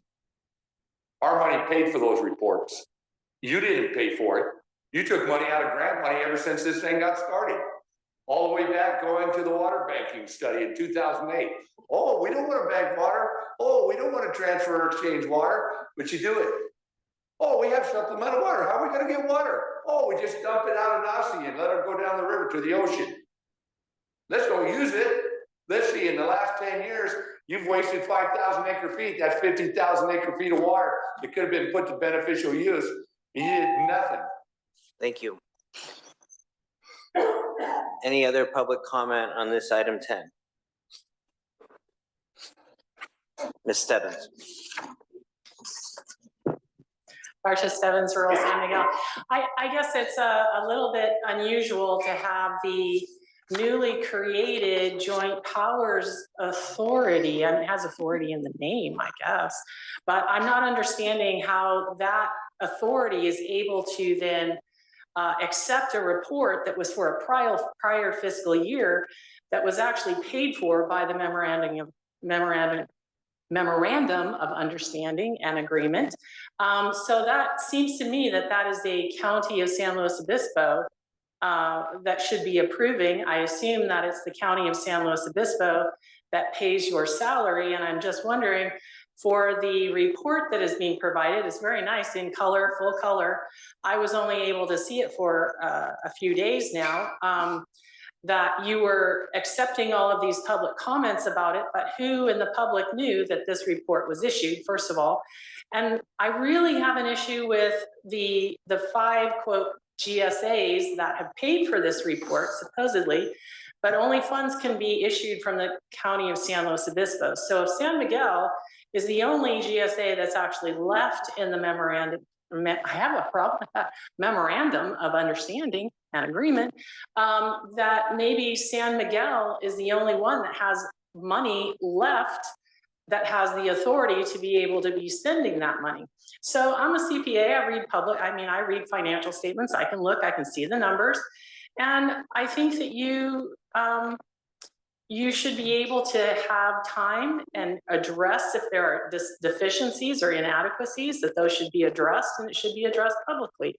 And I'm hoping that, that those have been addressed and that they're clarified in that. And I would like to see some kind of review where there's perhaps a meeting that you can go over the plan, what it actually means, and not just issue a report that then you have a new agency created that I don't believe has authority to do what it's doing, why we're here today. So I think that San Miguel is the only body that is left in the MOA, and that San Miguel should be making all the decisions for the MOA. Thank you. Any other public comment on this item 10? Mr. Powell.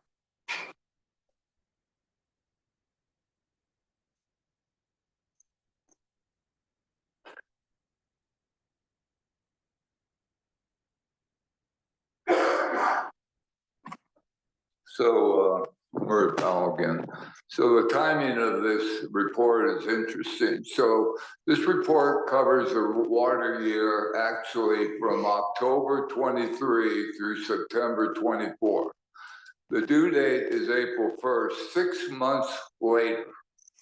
So why are we getting notice on March 7th, a couple weeks ago or more, a little more, for a 2-week public comment period as a courtesy, which is a joke. We pay for the damn report. We ought to be able to look at it before it goes out. And for 2 weeks, with the expiration of the public comment on the 26th. So that gives us 4 days. And whoever looks at or modifies the report, 4 days to modify the report. It doesn't get reissued for another review, and then it goes off into the DWR on April 1st. So my point is really, the GPA had nothing to do with this report for this water year. So why are we even, and Mr. Reilly has a cover letter that went with the report dated March 31st, it says things like the GPA agreement authority replaces the MOA, blah, blah, blah. And that because Mr. Rulli is the director of the county groundwater sustainability department, that given that historic designation, as well as recent authorization to assist the authority during this transition phase, that's news to me. Who the hell authorized him to assist on anything? I don't remember having a public meeting on that. And I went to the board meeting. I went to the EPC and the San Juan board meetings, and this has never been brought up. And all of a sudden, he's been authorized by you guys somehow to do what? It's amazing to me. Anyway, and the fact that a member's staff have all endorsed the annual report, blah, blah, blah. What member staff has endorsed the report? I love you guys using staff. You keep calling them the staff. These two guys are not your staff.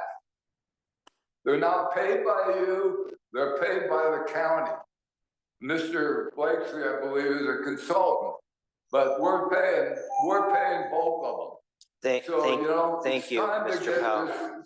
To start explaining to the public what the hell you're doing here. Thank you, Mr. Powell. Any other public comment on this item 10?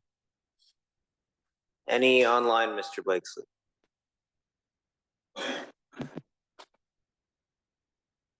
None online, Chair. Thank you.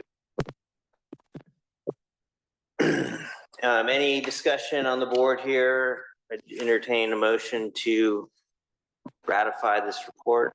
Mr. Chair, I'll go ahead and make a motion then to ratify the county director of groundwater sustainability submission of the water year 2023-24 annual report to the DWR, and also authorize GSD to serve as plan manager on behalf of the authority until authority hires an executive director and otherwise appoints a plan manager. Second.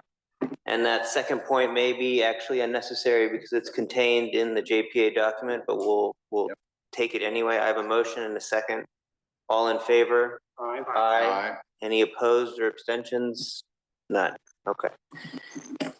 With that, let's move on to item 11, Mr. Reilly.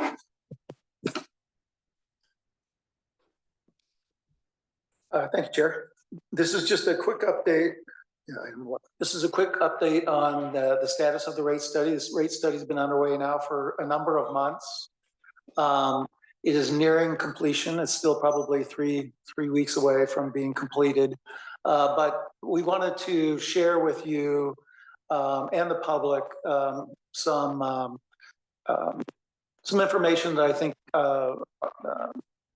is important that we make you aware of. So, as the studies move towards its completion, two things are different than what has been reported in previous presentations about the rate study. The first, as you're aware, when the Joint Powers Authority was formed, San Miguel CSD elected not to join the authority. In doing so, they are effectively not included in the rate study. Their folks landowners within their boundaries will not be subject to any rates that are being recommended as part of the rate study. So they're excluded with their decision to not be part of the Joint Powers Authority. And then the other important bit of information that we wanted to share is that as our consultants have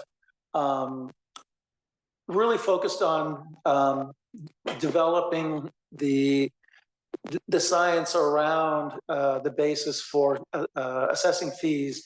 And this goes largely to the decision that was made on the part of the JPA or the GSAs to base assessments, future assessments for fees on the consumption of groundwater, not the extraction of groundwater. And in doing so, what that really led us to, or led the consultants to determine, was that effectively the amount of water that is consumed in a rural residential domestic setting is negligible. And in fact, it's been said many times over the course of the last few years at meetings just like this, that the vast majority of water that is pumped from a rural domestic well goes through the plumbing system and then back down through the septic system and back down into the groundwater table. That consultant has established that is a defensible position. Their science is there to support it. The amount of water that doesn't make it back into the groundwater system has determined to be negligible. And therefore, the recommendation is to, as we move forward with completing the rate study, is to not include the rural residential landowners and well owners in the proposed rates. So with that, happy to take any questions. Okay, thank you. Any clarifying questions or comments from the board? I mean, I guess I'll say, this has been, I think, a long going effort. I mean, there's never been a desire to, assess de minimis users. And there were unfortunately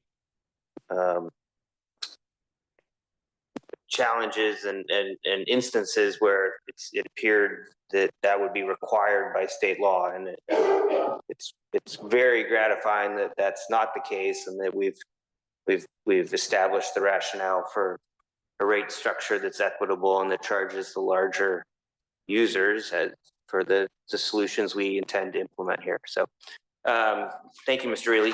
With that, we'll take public comment on this item 11. There's no action here. This is just an update item, correct? Correct, informational only. Yeah. Okay, thank you. Mr. Graywell. Yeah, thank you, Greg Graywell. Back before the 26th meeting was canceled, because of something that happened at one of the other agencies' own meetings, the consultants were asked about some information and if we were going to get updated, and they told us that they were told by the GSAs and their attorneys not to disclose any information regarding the report or status to the public. That's from your consultant. So your agency's told the consultant not to consult with the people that are paying the bill, because this is local control, right? You want to tax something? Let's see, let's tax the 60+ ag ponds that have no covers on them. Let's tax the Nazi water that's not being used, that's flowing down the river per acre foot, that's not being used. Let's tax the recharge that's not being used from the wastewater that's pumped from the basin, goes to the homes of Paso, Robles, and is dumped in the river and leaves here. That's exporting water. Like Mr. Reilly said, the people who live in the rural land pump water, runs through their systems and goes back directly to the ground. They've been recharging the whole time, while other people have not been recharging.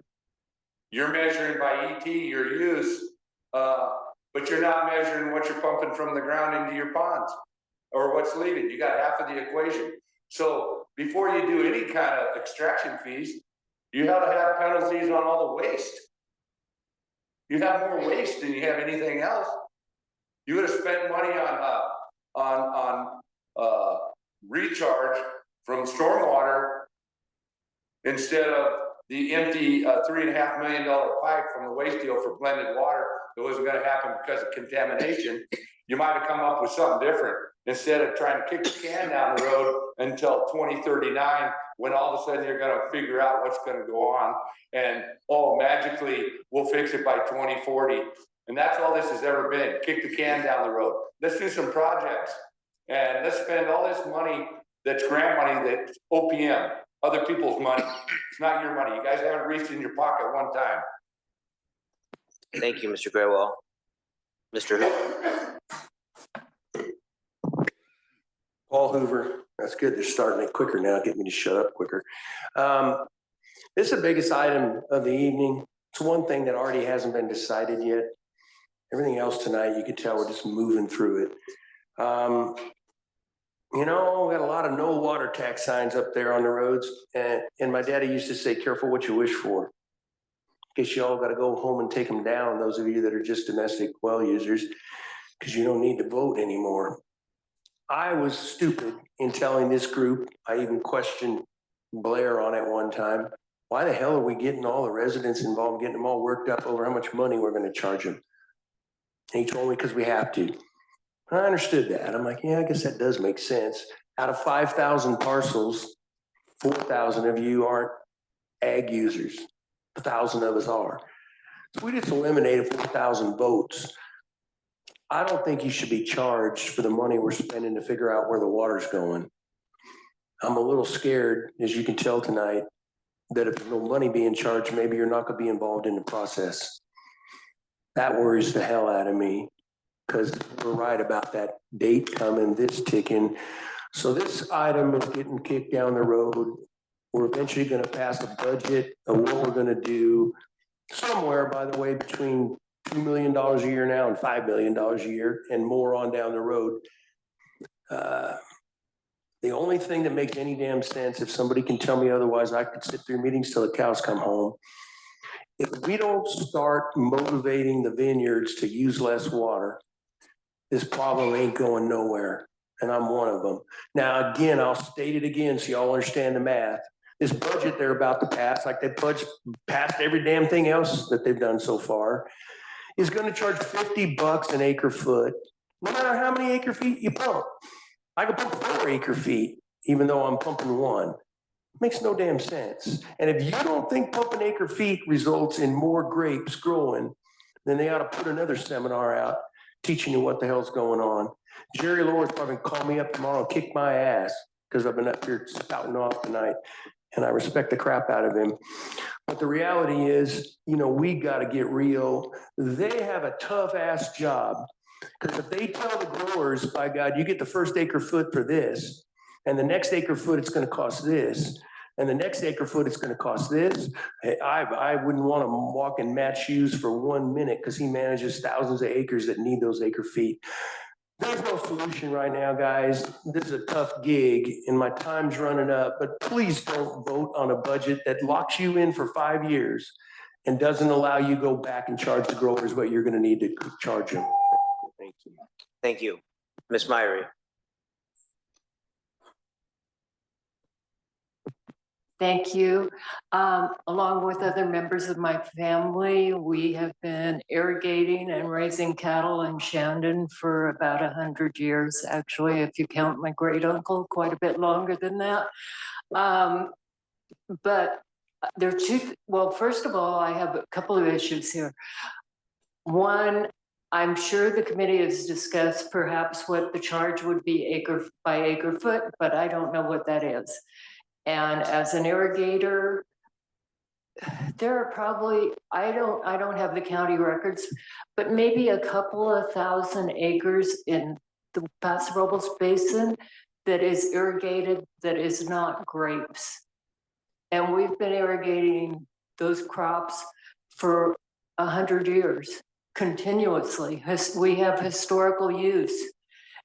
And chances are we can't grow them on 1 or 2 acre feet of water a year. So when you raise the fee exponentially at 3 acre feet, that's pretty harmful to us.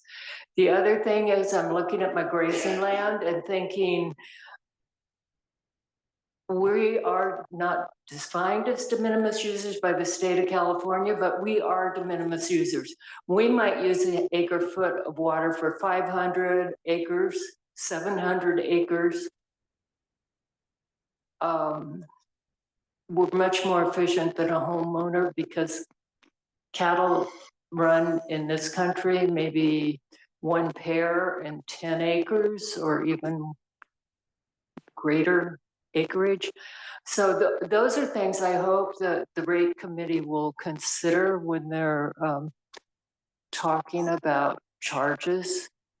I understand, I totally agree that raising the price will encourage people not to irrigate, but since I have never chose to irrigate grapes, I would like to be able to continue to farm.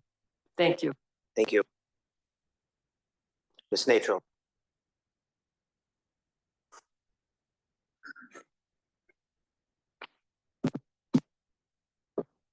Mr. George Tracy, and then Ms. Natro. Okay. I want to thank, first of all, whoever did this rate study to say that the de minimis users will not be charged. I hope that makes it to the constitution of your group. Because just because this report says it, doesn't mean that someday some different people who are on this board will decide, no, we should be charging them. And hopefully you will put that in some kind of constitution so that people will feel safe in their house, that they will never be charged as long as they're a de minimis user. Secondly, to Mr. Huber here,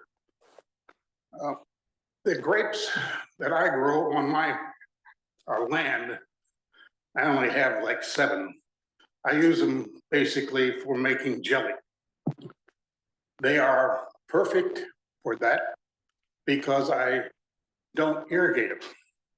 I put a large amount of wood on the ground to keep the vines in the ground, sucking water from the ground and not being used with water that I would have to pump from my well. Maybe they should consider something like that, because right now, every one of the grape growers is out there grinding down the cover crops, which are withholding water. Maybe they should instead be changing the cover crop into a mulch that they can maintain water in the ground while the sun is shining. Thank you. Thank you. Ms. Natro.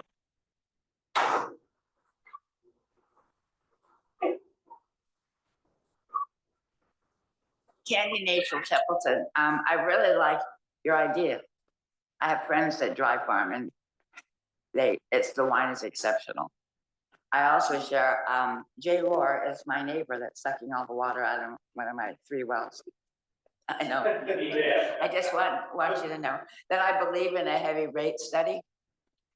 I, for one, could have taken advantage of it, but I wish you would have thought about it in 2017. In fact, I'd like to ask the supervisors who were on the board at the time that they let the gate open and the cows all ran home to build their wells and their ponds. Did anybody think about the properties east of either Templeton, like where they dry farmed all the time? And that's all there was.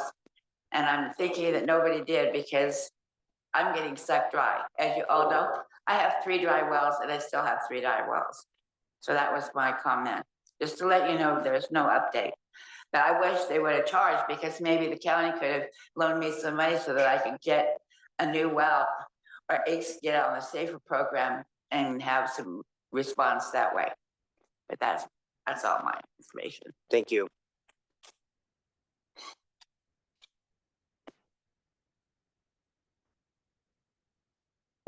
My name is Chuck Ott. I live over the Paso Basin. I'm a de minimis user. Great to see no fees for de minimis users.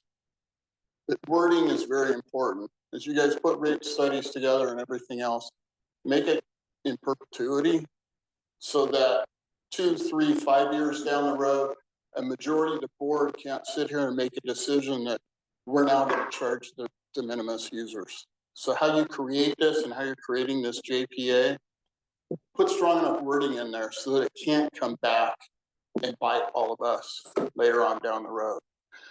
Secondly, you have a rate update study. There's nothing in there about commercial users. There's no rate studies of what your intent is for vineyards, for cattle ranchers, hay growers, things of that nature. I used to have a vineyard. I lived up in Northern California. We did a lot of sustainability studies as vineyard owners. And one of the biggest things, depending on how you plant your grapes, row spacing, vine footage apart, things of that nature. You drive out 46, there's a bunch of brand new vines planted 4 feet apart, 6 foot spacing. That is a huge gross user of water. As you guys are putting rates together, address those things. 8 foot rows, 8 foot spacing, 2 drip emitters per vine at 1 to 2 gallons per drip emitter. That water usage adds up fast. You want to try and figure out how to stop using water, in particular the 90th percentile vineyard users. Look into those types of studies as where the water goes. How can we reduce the amount of water being used to make our groundwater basin more sustainable? Thank you. Thank you.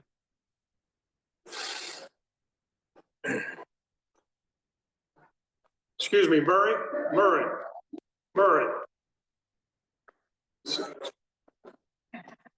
Please stop. Send him to the principal's office. Les Simmons, and I live out toward, my wife and I live out towards Creston. We've been here 22 years, so I guess we're relatively newcomers. But this has been going on for what, 10 to 15 years. And one of Frank Meacham's favorite sayings was, when things didn't get done, was analysis or paralysis by too much analysis. And somewhere along the line, somebody's got to fish and cut bait, to use an old saying, and make a decision. But for us that are out on the wells and other people that live down towards the beach, you know, they have them say what we can do with our water. And I have 2,000 olive trees, so we're a minor farmer. And but it's been going on for way too long. And somewhere along the line, you've taken a big group down to 4. Now you're going to have 2 ad hoc committees of 2 who will make a decision on this. Then you're going to get back to the 2. Then the 2 have to get back to the 4, and the 4 have to make the decision. So that whole process is just way, way too long. Thank you. Thank you. Any other public comment? Ms. Road, no. Go ahead. I'm new to this. My name is Mark Andrini. I live in Templeton. What's the point of the rate study? I mean, this is a really basic question, and people have been dancing around because of concern about de minimis users. But there's 2 reasons you can have a rate study. 1, to fund the work of the management, and 2, as my friend here is alluding to manage the water itself. What is the rate study, I guess, is what I'm asking. Are we trying to set a rate that will allow us to reach sustainability, or are we trying to set a rate that allows you guys to function? And the other thing, early on in the introductions, I mean, there's really 3 ways you can manage water. You can make it too expensive to use, so people use less. You can mandate taking land out of production, or you can just say you can only use this much this year, you know, by fiat.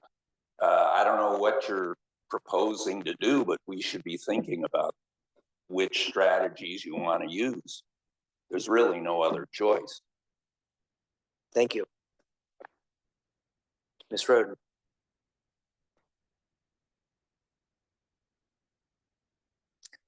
Sharon Roden. I'm happy that they're not going to include the de minimis users, but I would like some clarification. I'm not an attorney, but a 218 process usually means that there has to be some charge of a fee. They don't have to be equal, but there has to be something. So if that isn't the case, again, I hope you've gotten a legal opinion on that. 2, I wholeheartedly agree with Mr. Hoover.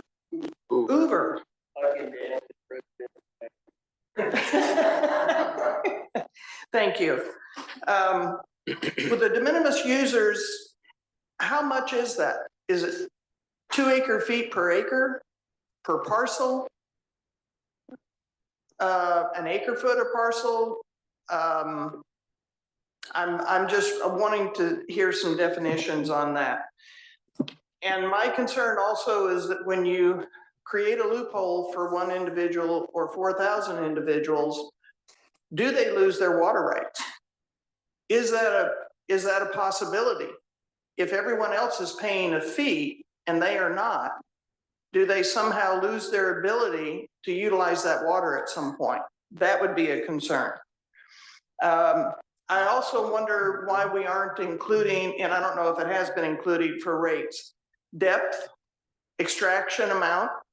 I think when we're talking about whether you want to call it an overdraft or whether we got a problem because we got some dry wells. Bottom line, we got a problem and we need to get it corrected. And Mr. Hoover is actually absolutely correct. When you have to spend more money to grow a crop, you're going to do two things. You're going to become more efficient and you're going to have a level to where you say, I can't bite that apple. We're going to have to do something different. And that also leads to the ability of development of other types of crops that may utilize less or no water. But if they can grow grapes for an acre, that's tremendous. Because I know there are some that are using 3 acre feet. So anyway, I just like a little bit more definition with the de minimis users and make sure their rights are protected. Thank you. Ms. Stebbins. Again, Darcia Stebbins, rural San Miguel. I appreciate the comments, Ms. Roden. And what I think what is really happening here is we're as de minimis users, I've gone through several different public meetings where I've discussed that we live on a well, we have a closed loop system. We pump the water, we paid for the land, we paid for the well, we paid for the electricity to pump the water from the ground. We have a closed loop. It goes into the septic system and down, and we are perfectly fine with recycling our own somewhat contaminated water. We're okay with that. We pay for everything. So at no point in time should we be charged for things. And each meeting I went to, I discussed that how can we possibly be part of the problem?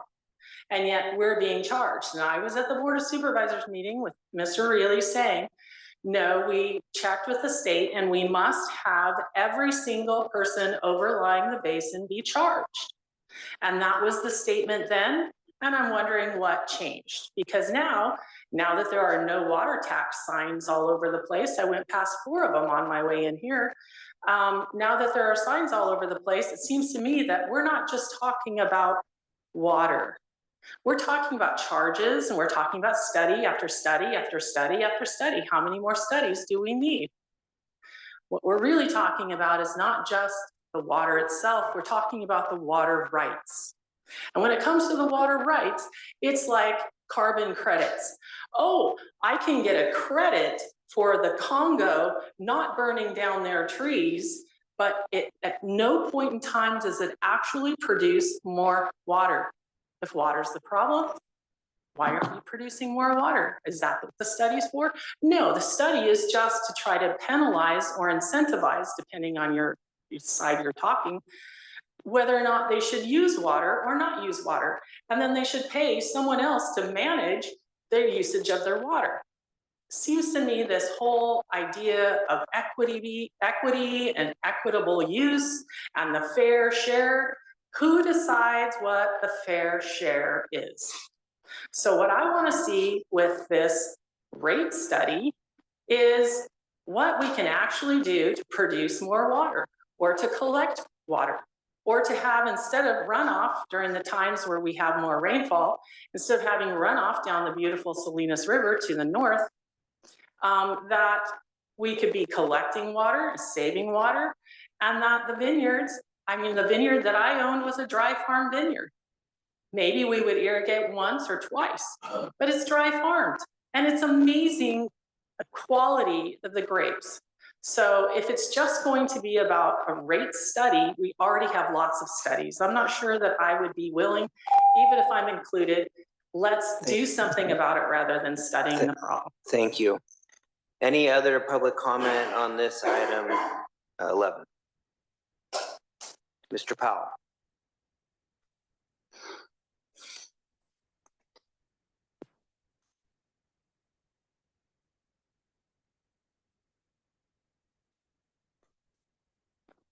As an old CPA, of course, I like to look at budgets. So any event, so the problem that I see today is that we have several budgets floating around here that are the basis for the rate study. So there was one called 3A, been around for a couple, 3 months. These are 5-year budgets that they have to do. So this one for the 5 years total would be $21 million in administrative and project costs. $21 million over 5 years, 4.3 million a year. $1 million of it is administrative. Administrative, how much water are you saving administrative? Okay, so I went to an EPC board meeting on April 2nd. And by the way, folks, each of these guys are independent board members of each of their different GSAs. And each GSA is a public entity, just like this is going to be. It isn't yet. And that means they have to notice all their meetings and the public is invited to attend and make comments. So when if whatever GSA you think you belong to, you can pull up their websites, you can pull their agendas, and you need to go to their meetings. You'll learn a lot, and they're great. They're not official. I mean, they're kind of informal. They don't have this BS 3-minute rule, and they're real courteous and everything. I mean, I know that I'm a big pain to them, but they treat me well, more or less. So anyway, so on April 2nd, the EPC came up with what they call a prudent budget that, according to Mr. Ray sitting over there on the right, he did himself. I don't know if he's qualified to do budgets. Maybe he is. And the board approved it in a public meeting, this budget to submit. On page 11 of this agenda, Tyler, you pull it up, you'll see a budget that looks very similar, but it's not that budget because the next day, after the no public meeting, the EPC put out another budget. And this budget is 300 and some odd thousand less than the one they put out the day before. And if you want, I could go through this and name a whole bunch of items here. Thank you. That for the last 7 years have been on the list of things to do. That thank you, Mr. Powell. Thank you. Any other public comment on this item 11? Any online, Mr. Blakesley? None online, Chair. Okay, thank you. With that, we'll close public comment on this item, bring it back to the board. This is just an informational receive and file. Any comments or questions from board members? Mr. Ray. I would like to address what was just discussed. EPC at our last board meeting did discuss the budget. The first document that Murray just talked about was the budget that was presented at that meeting. At that meeting, after a long discussion, said we would like to do a slightly revised budget, not growing quite as much. So our board, in fact, approved the modifications that Murray's talking about. But I might as well go on a comment. EPC has submitted a letter, and it's in your board packet, that says we would like to pursue we call it a prudent budget. I initially called it a skinny budget, but prudent seemed to be a better word. And it was our recommendation from EPC that this group and the rate study folks should consider a reduced rate, a reduced budget, which would obviously end up in lower rates. I think that budget will be under discussion as the rate study proceeds. I think the basis for our request for this prudent budget is the fact that the wine industry is, as we all know, is not in the best position we'd like to have it be. There's a likelihood of potentially significant reductions in pumping.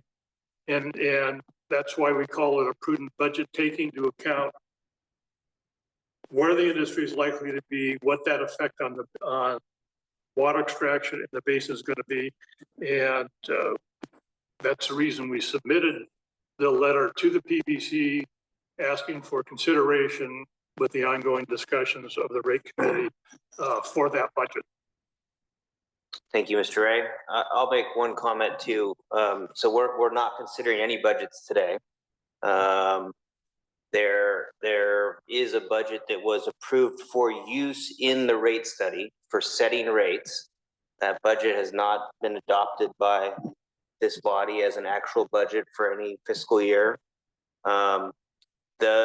Once the rate study is complete and if a 218 vote is successful, there will be rates that can be assessed to pumpers. And those approved rates cannot be exceeded, but lower rates could always be charged. So at a subsequent meeting in the coming months, this agency, this authority will have to set a budget for our upcoming fiscal year. And we'll have, I'm sure, some robust discussion about what an appropriate budget looks like. And in no case will that budget be able to be funded with fees that are higher than what was approved in the 218 vote. So I don't think that it's likely we're going to go back and revisit the budgets that were included in the rate study for purposes of setting rates. But each year there will be a discussion by this body of what an appropriate, prudent, and responsible budget is for that fiscal year. Yeah. Any other comments? Yeah, the rate study basically gives or sets a maximum that the authority can charge. Doesn't have to charge that much, but up to that level, right? That's correct. Yeah, I had some questions that I was going to ask, maybe of staff and Blaine particularly. And then, there's several people talking about the de minimis users, and as a whole, I believe I saw on the report there that de minimis users in the county is about 5,200 acre feet, roughly, is what's estimated, I believe. So what I believe we're starting to say that it's going to be used on consumption versus extraction. I mean, we're going to quantify consumption, which is going to be difficult to do other than maybe through evaporative transportation, where we're looking from the satellite on a particular de minimis users. If he's growing a chunk of grapes out there, then it probably will show up. But I mean, overall, my question is, with our city, in the 218 process, we've always had this question where, people on fixed income can't afford the water rate. We're not allowed to charge them less because we have to charge equally. So under the 218 process, I'm not understanding, and I think this is going to have to be brought up through legal counsel on how this is going to, flush out. But the de minimis users, I think, need to have something in the pot, so to speak, to have a voice. In other words, if it's $1 a month, whatever, at least they have an opportunity now that they're in the fix to. And I'm not sure how this is going to work, but I'm assuming I don't want to be challenged legally on this. So once we get this brought through, I'm assuming county council has kind of weighed in already. And maybe you can explain what the finding is so far as the de minimis user not charging anything. Sure. So when the GSAs made the decision to base fee assessments on consumptive use rather than extractions or pumping, then the consultant, rate consultant with their subconsultants, and they have a number of those as well, they relied on, first of all, looking at agricultural consumptive use. And as you know, you've listened to presentations by Land IQ. That's exactly what that technology allows us to do. With a relatively high degree of accuracy, measure the consumptive use of water from irrigated agricultural fields, right? So that's the amount of water that's pumped, applied onto the fields. Some of that is consumed, lost through evapotranspiration. The rest of that gets returned to the groundwater basin, either through deep infiltration or through runoff and then into the streams, then ultimately recharged. So we have a really very good understanding and ability to accurately quantify that. Then the question became, can we do that with rural residential groundwater use? And I really have to applaud the rate consultant and the folks that were supporting them. They did a really deep dive, looked at, based on satellite imagery, a very detailed analysis of the rural residential groundwater use within the basin, and determined that really almost all of that water that's extracted goes through, again, through the plumbing system, back into the septic system and is recharged. There's a very, very small amount, and they determined that it's a negligible amount of groundwater that is being consumed. Right. But it's immeasurable. It's negligible, an immeasurable amount. And in order to support that, because we knew we were going to have to be able to defend that position, at least potentially, they backed it up with science. Not only their observations, but there are other bodies of scientific evidence, in the literature that they relied on to support that position. So I feel very comfortable that we have a very strong position in making that determination that rural residential groundwater use is negligible. And the same is true within the city limits, right? The residential consumptive water use is also negligible, right? And so the rate consultants have been working with city staff to extract out those folks, right? And only look at groundwater users within the city limits that are non-residential. Right, like golf courses and things like that. Golf courses, and there's a very small number of commercial water uses that do in fact have a measurable amount of consumptive use, and those will be included in the rates. Got it. Good. All right. Thank you, Blaine. If I may, there were two other questions actually that I wanted to make sure we got answers to here. One was the definition of de minimis, and that's defined as landowners who use less than 2 acre-feet on an annual basis. Is that correct? That is, yes, that's a definition in Sigma specifically. But what we determined was that a rural residential groundwater user, in this basin at least, uses far less than that. And then the other question, I think from Mr. Andrini was, is the purpose of the rates, raising funds for operations or promoting conservation? And I think the answer is both. Those are both goals that we see this as accomplishing. So, Mr. Gibson. Yeah, thank you, Mr. Chair. I'm just teeing off of that. I wanted to assure my friend, Mr. Hoover, that when you see the expenditures for the next fiscal year, you're going to see funds set up for conservation, to fallow land, the miller, and so rest. I don't know if you're going to rest easy, but have faith. But try to have faith. This is absolutely a year of action. This is headed in the right direction.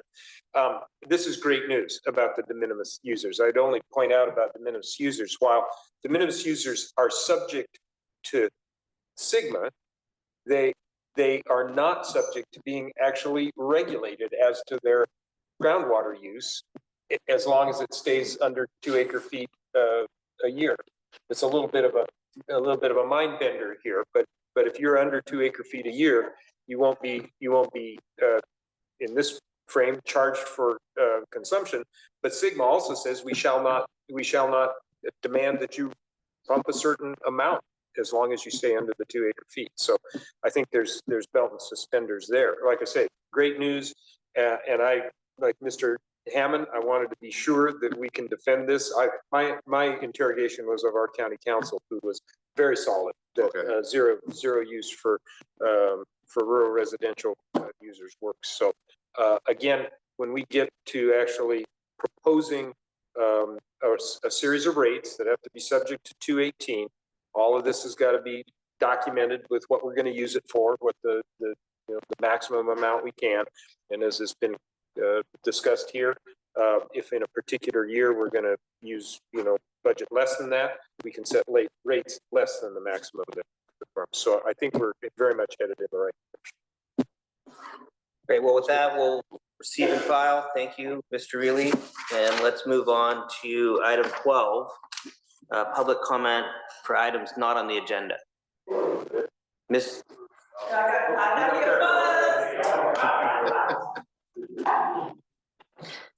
So apparently, sorry, what? Oh, Corinne Schuster. Apparently, some of these things are overlapping, some stuff. I'm new to this, I'm learning. Guidance would be great. So I have questions that I would like answers to. So how do I do that? Because people have been asking questions, but not all answers. So how does that work? Should I leave this paperwork? Yeah, that'd be great. Okay, so they are, I was at the Board of Supervisors meeting March 25th, and I was concerned that Supervisor Gibson was appointed the, help me out, the director of the representing the GSA, and I asked that, it was interesting because I was under the impression based on the website and the research that I had done that day that you were not representing constituents on Paso Basin. So I found out that there were like 2 maps going on here. So currently we are under the 2023 map. And currently when you're up for re-election, what, 26, you will not be representing the majority of people on the Paso Basin. I just want to clarify that if that's a true statement or not. Yeah, Ms. Schuster, typically in public comment, we're happy to take all your questions. We'll respond to the ones that we can and need to respond after all of public comment is done. Okay. And I'm happy to talk offline with you as well. Okay, thank you. So I would like answers to the following questions based on the current 2023 map. How many District 2 constituents are on the Paso water basin? Supervisor Moreno, District 5. How many District 5 constituents are on your water basin? And I was going to ask Prashant the same thing. And the results would be interesting based on how you got appointed to represent us. Was there an already approved plan before this? If so, where can I find it? Can you email it? If so, what was wrong with it? If so, who said no and why? Is your goal to be able to collect money on the next property tax, 25-26? Is it your goal to bank our water, to privatize the water? Is it your goal to create a banking water system, to bank the water? We hear that the Paso water basin is in critical overdraft. Who deemed this? Where is this document? What authority did so? Kind of seemed, I need a few minutes because we were, apparently there were some interesting things that you showed. Just one moment, Miss. Thank you. Time has expired. Yes, thank you. We will actually soon also have an email address where we can receive questions and the groundwater sustainability plan, and lots of documents are on the website maintained by the county. I believe it's pasobasin.org, and that is an approved plan. And that's. So I can get answers to these questions by leaving this page? I'm happy to take, if you'd like to email me those questions, I'll give you my card. Sure, and then the last one was, why are we not using the Nasi sorry, Wanto that's allocated? Thank you. Thank you. Thank you for your attention. Thank you. Mr. Hoover. Paul Hoover. So at prior meetings, I presented the concept of allocating available water use, estimated water use, available water. Like, I think I would like to have the board work on That's why it's not on the agenda. How many actual now agricultural water districts throughout the state allocate unlimited water based upon the fact that we can just pay for it? I think, but I'd love to see that graph. How many of them say, here's how much water we got this year? Farmers, you need to figure out how to use it. Now, I think alfalfa users should use more than us. I think grapes are another commodity, but I was told it's too complicated to do this. It ain't complicated at all. I'm sorry. It's politically impossible to probably get voted on, is what I think. Now that I've been listening to these meetings for a long time, it's really hard to get farmers to vote for taxes, hard for us to get to vote for anything. So I'm sorry to say, after all of this, I believe that the only solution to our problem, which now, thank you, Blaine, that it's a serious problem, seriouser than I thought it was. I actually didn't think it was as bad as it is. I think the only solution is saying, here's how much water you have to use, and you better figure out how to use that amount of water. Now, unfortunately, that's easy for me to say and probably impossible for them to pull off. I hate getting the state involved in any part of my life, but I'm going to go away from this meeting tonight feeling what I felt coming into this meeting tonight, that probably the only entity that can do what I'm talking about is the state of California. And we probably don't want that. But by God, we sure come up with nothing. I shouldn't say nothing. We've come up with a lot of stuff. But I don't think we've come up with any outside consulting firm that can look at what's being proposed in the budgets that we're doing, in the opportunities, whether it's Miller, whether it's, recharging.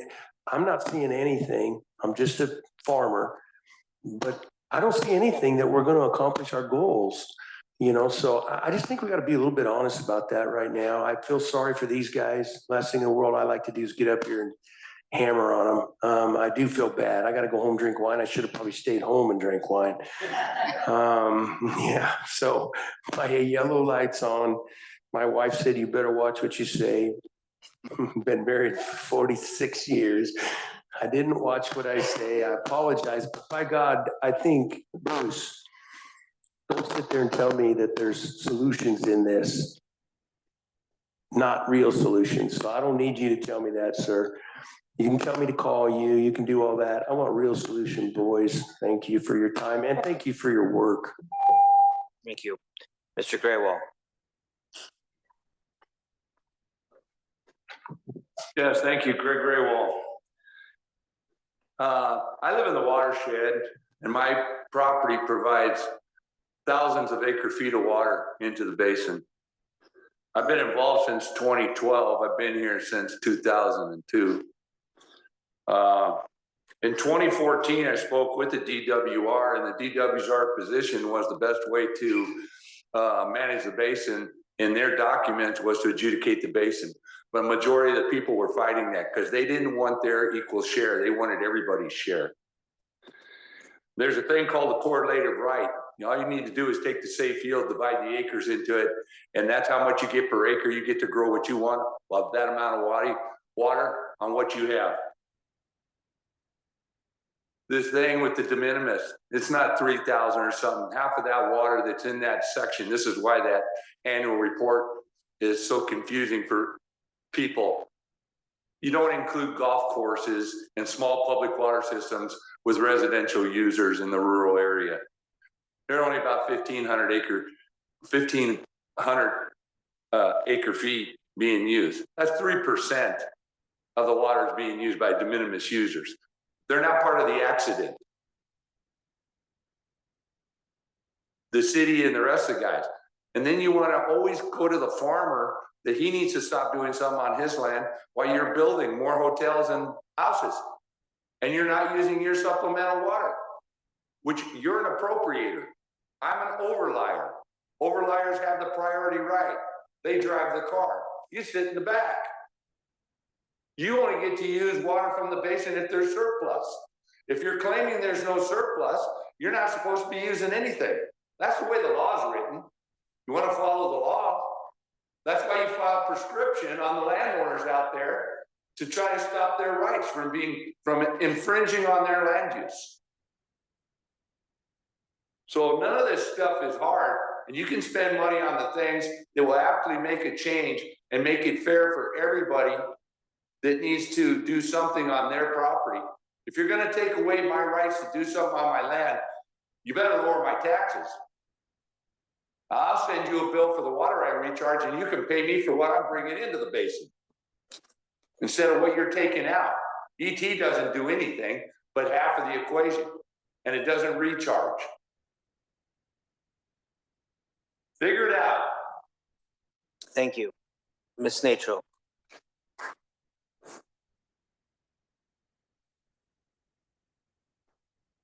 First off, I'd like to just reiterate California Water Code 106, that it's declared to be the established policy of the state that the use of water for domestic purposes is the highest use of water, and that the next highest is used for agriculture. And I have a whole list between this re-drilled wells from 2015 to 2024. There's 313 wells that went dry that were reported and re-drilled. And we'll go with a $50,000 estimate, comes out to $15,650,000. And I'm accrediting some of this money was caused by wineries or people farming right next door to them. Some of these I recognize from the location, being on Almond Drive, all the way into Paso. It's just staggering to me. Just look at these wells. That's all my comment. Thank you. Ms. Roden. Sharon Roden. Look, always usually come with a little story. When you talk about use and the difference of paying more, paying less, and how that affects use. We lived in a water district that was the most expensive water district in the state, and we happened to be in the most expensive part of that water district. But all my buddies that lived over in the valley, they all had houses at the beach. I always wondered, how in the world do they afford that? When I was the chair of the APG, I got to know a lot of them. They were only spending $30 an acre foot. And they put in their own pumps, as everybody does that's using water. They were paying electricity, as everyone was doing using water, but it was at a dramatic less cost than our $300 an acre foot was. And that's if we got 100%. When you got 5%, it was 800. Next year it was 5% in 21 and 22 was $1,200 an acre foot. Well, that'll curb your ability to utilize it for most farming practices. Even if you're on a shoestring budget and doing everything the best way you can. I'm not saying that that needs to be done, but here's another thing. When you have an entitlement to water, it gives you the ability to sell that water on an annual basis within the basin. That provides water for other higher users. It offsets your own cost, and you don't have to sell it all. You get 2 acre feet, sell 1 acre foot, but you have that ability.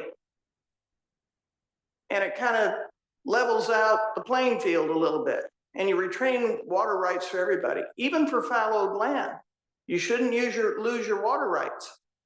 You ought to be able to utilize that water to its highest and best use.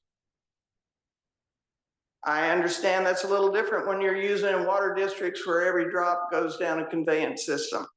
It's a little different, but I think it's still operational.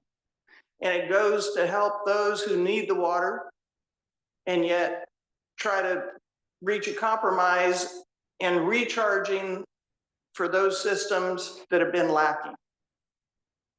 Thank you. Thank you. Any other public comment on items not on the agenda? Ms. Stebbins. Dr. Stebbins, Rural San Miguel. I think I also have a question. So in the JPA, is there any reference to water rights and the selling of water rights? So what we're talking here is, you know, water is going to become pretty expensive. from all of the administrative and other studying that is going on. And I think actually what we're trying to do is recognize that there is a resource here, and the Paso Basin that politically stops at the edge of the county line, even though the basin actually extends into Monterey County. But politically, it stops at the county line.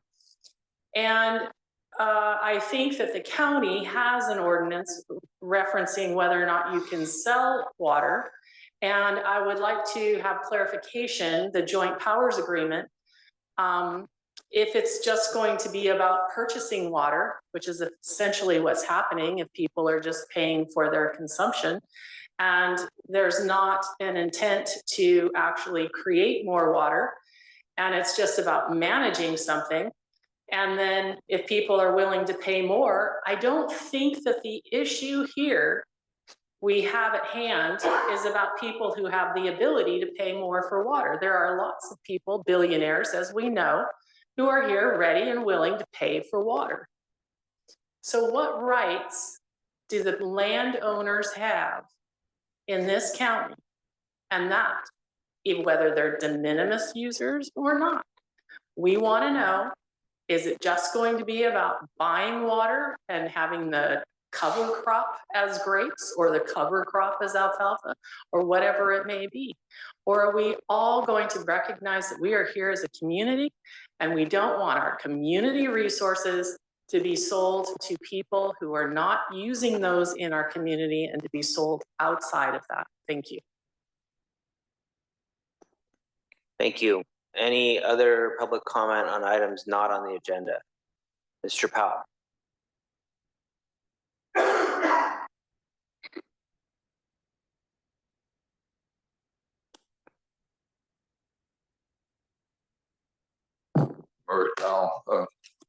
I'd like to clarify a couple things on representation. Besides Mr. Gibson, who doesn't represent anybody in the basin, the Shandon San Juan Water District has approximately 50 to 60 members. That's all. That's the only people they represent. And the EPC, I've been told, has about 150 members. So that's all the people that they represent. So when you start talking about representation here, it's not just Mr. Gibson not being, living over in Cayucas. It's about three of them. And I don't even know how it works with Paso City, so I won't pick on Mr. Hammond tonight. I want to make it clear that I'm absolutely supporting that no de minimis users should ever be charged a cent. As far as dry wells go, that is a major DWR concern. Everything I've seen since 2017 that the DWR put out, their priorities, and the Paso Basin has gotten deficiency notices, and every one of them talks about the problem with dry wells. And you have a program on this budget for dry well mitigation program. I've never seen one word about it. One word. In 7 years, I've never seen one word about it. So obviously you guys, and you've all been involved for many years, don't seem to care that people are spending, they're not even spending 50 grand anymore. I have a friend up here off of Creston Road and Stagecoach. They just spent over $100,000 because they had to re-drill their 500-foot well to 800 feet. And what's right below them? They're up on the ridge. Oh, all the irrigated vineyards. So, it's time for you guys to get with the program. The other thing is, I don't feel that this is illegal. That this was a legal meeting, as I mentioned at the beginning. You don't even have your own legal counsel here, and there's a lot of legal questions coming up. And this whole de minimis deal, all I've heard since December with this whole GPA deal all the GSA attorneys absolutely said that legally the de minimis users have to be charged. And now all of a sudden, a couple of these agencies on their own, apparently without legal advice, have decided that they don't. Thank you, So, Mr. Powell. There's a lot of open questions that need to be answered here, so I look forward to the next meeting. Thank you very much. Any other public comment on items not on the agenda? Any online, Mr. Not Bexley? online, Chair. Okay, thank you. With that, we'll close public comment on items not on the agenda and move on to item 13. Thank you, Chair. Just a reminder of upcoming meetings. This body previously adopted a meeting schedule. One of the things in addition to that schedule, I noted earlier, there will be a need for special meetings. Two that we know of and that we'd like to plan for is for special meetings in April and May. And this is primarily, there's other items, but primarily it's for the purpose of the rate study deadlines. And just to remind you folks that we need to, May 28th is the final date that we need to adopt a rate study in time to get it on the tax roll. So again, we're anticipating needing a date in April and then also in May to finalize the rate study. Have some dates on the calendar that work with some of the consultants involved with the rate study. If you guys have time and you have your calendars, we'd be happy to hear a date that works for all of you that you can see on the screen. Or if it works best, we can circle back online and do this offline. Chair, I'd like to add, these dates are provided by the rate consultant, and I guess this is peak time for rate consultants. All the different agencies around the state are going through the same process.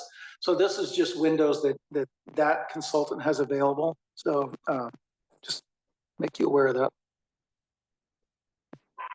And I mean, unless we need to, I don't think we probably ought to compare calendars right now, but let's set a date in the next 24 hours for the April meeting. If you can canvass all the participants.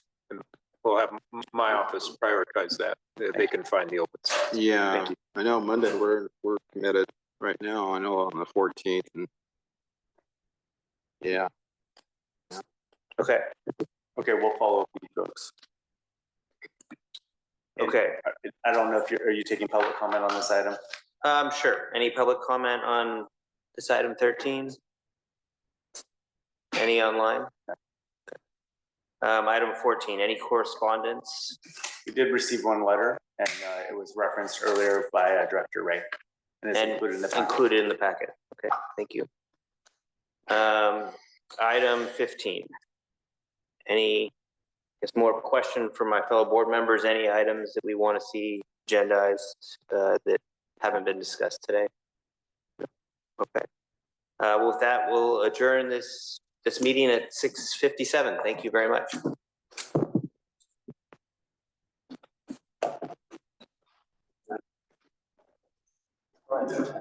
Tonight, probably maybe this time, but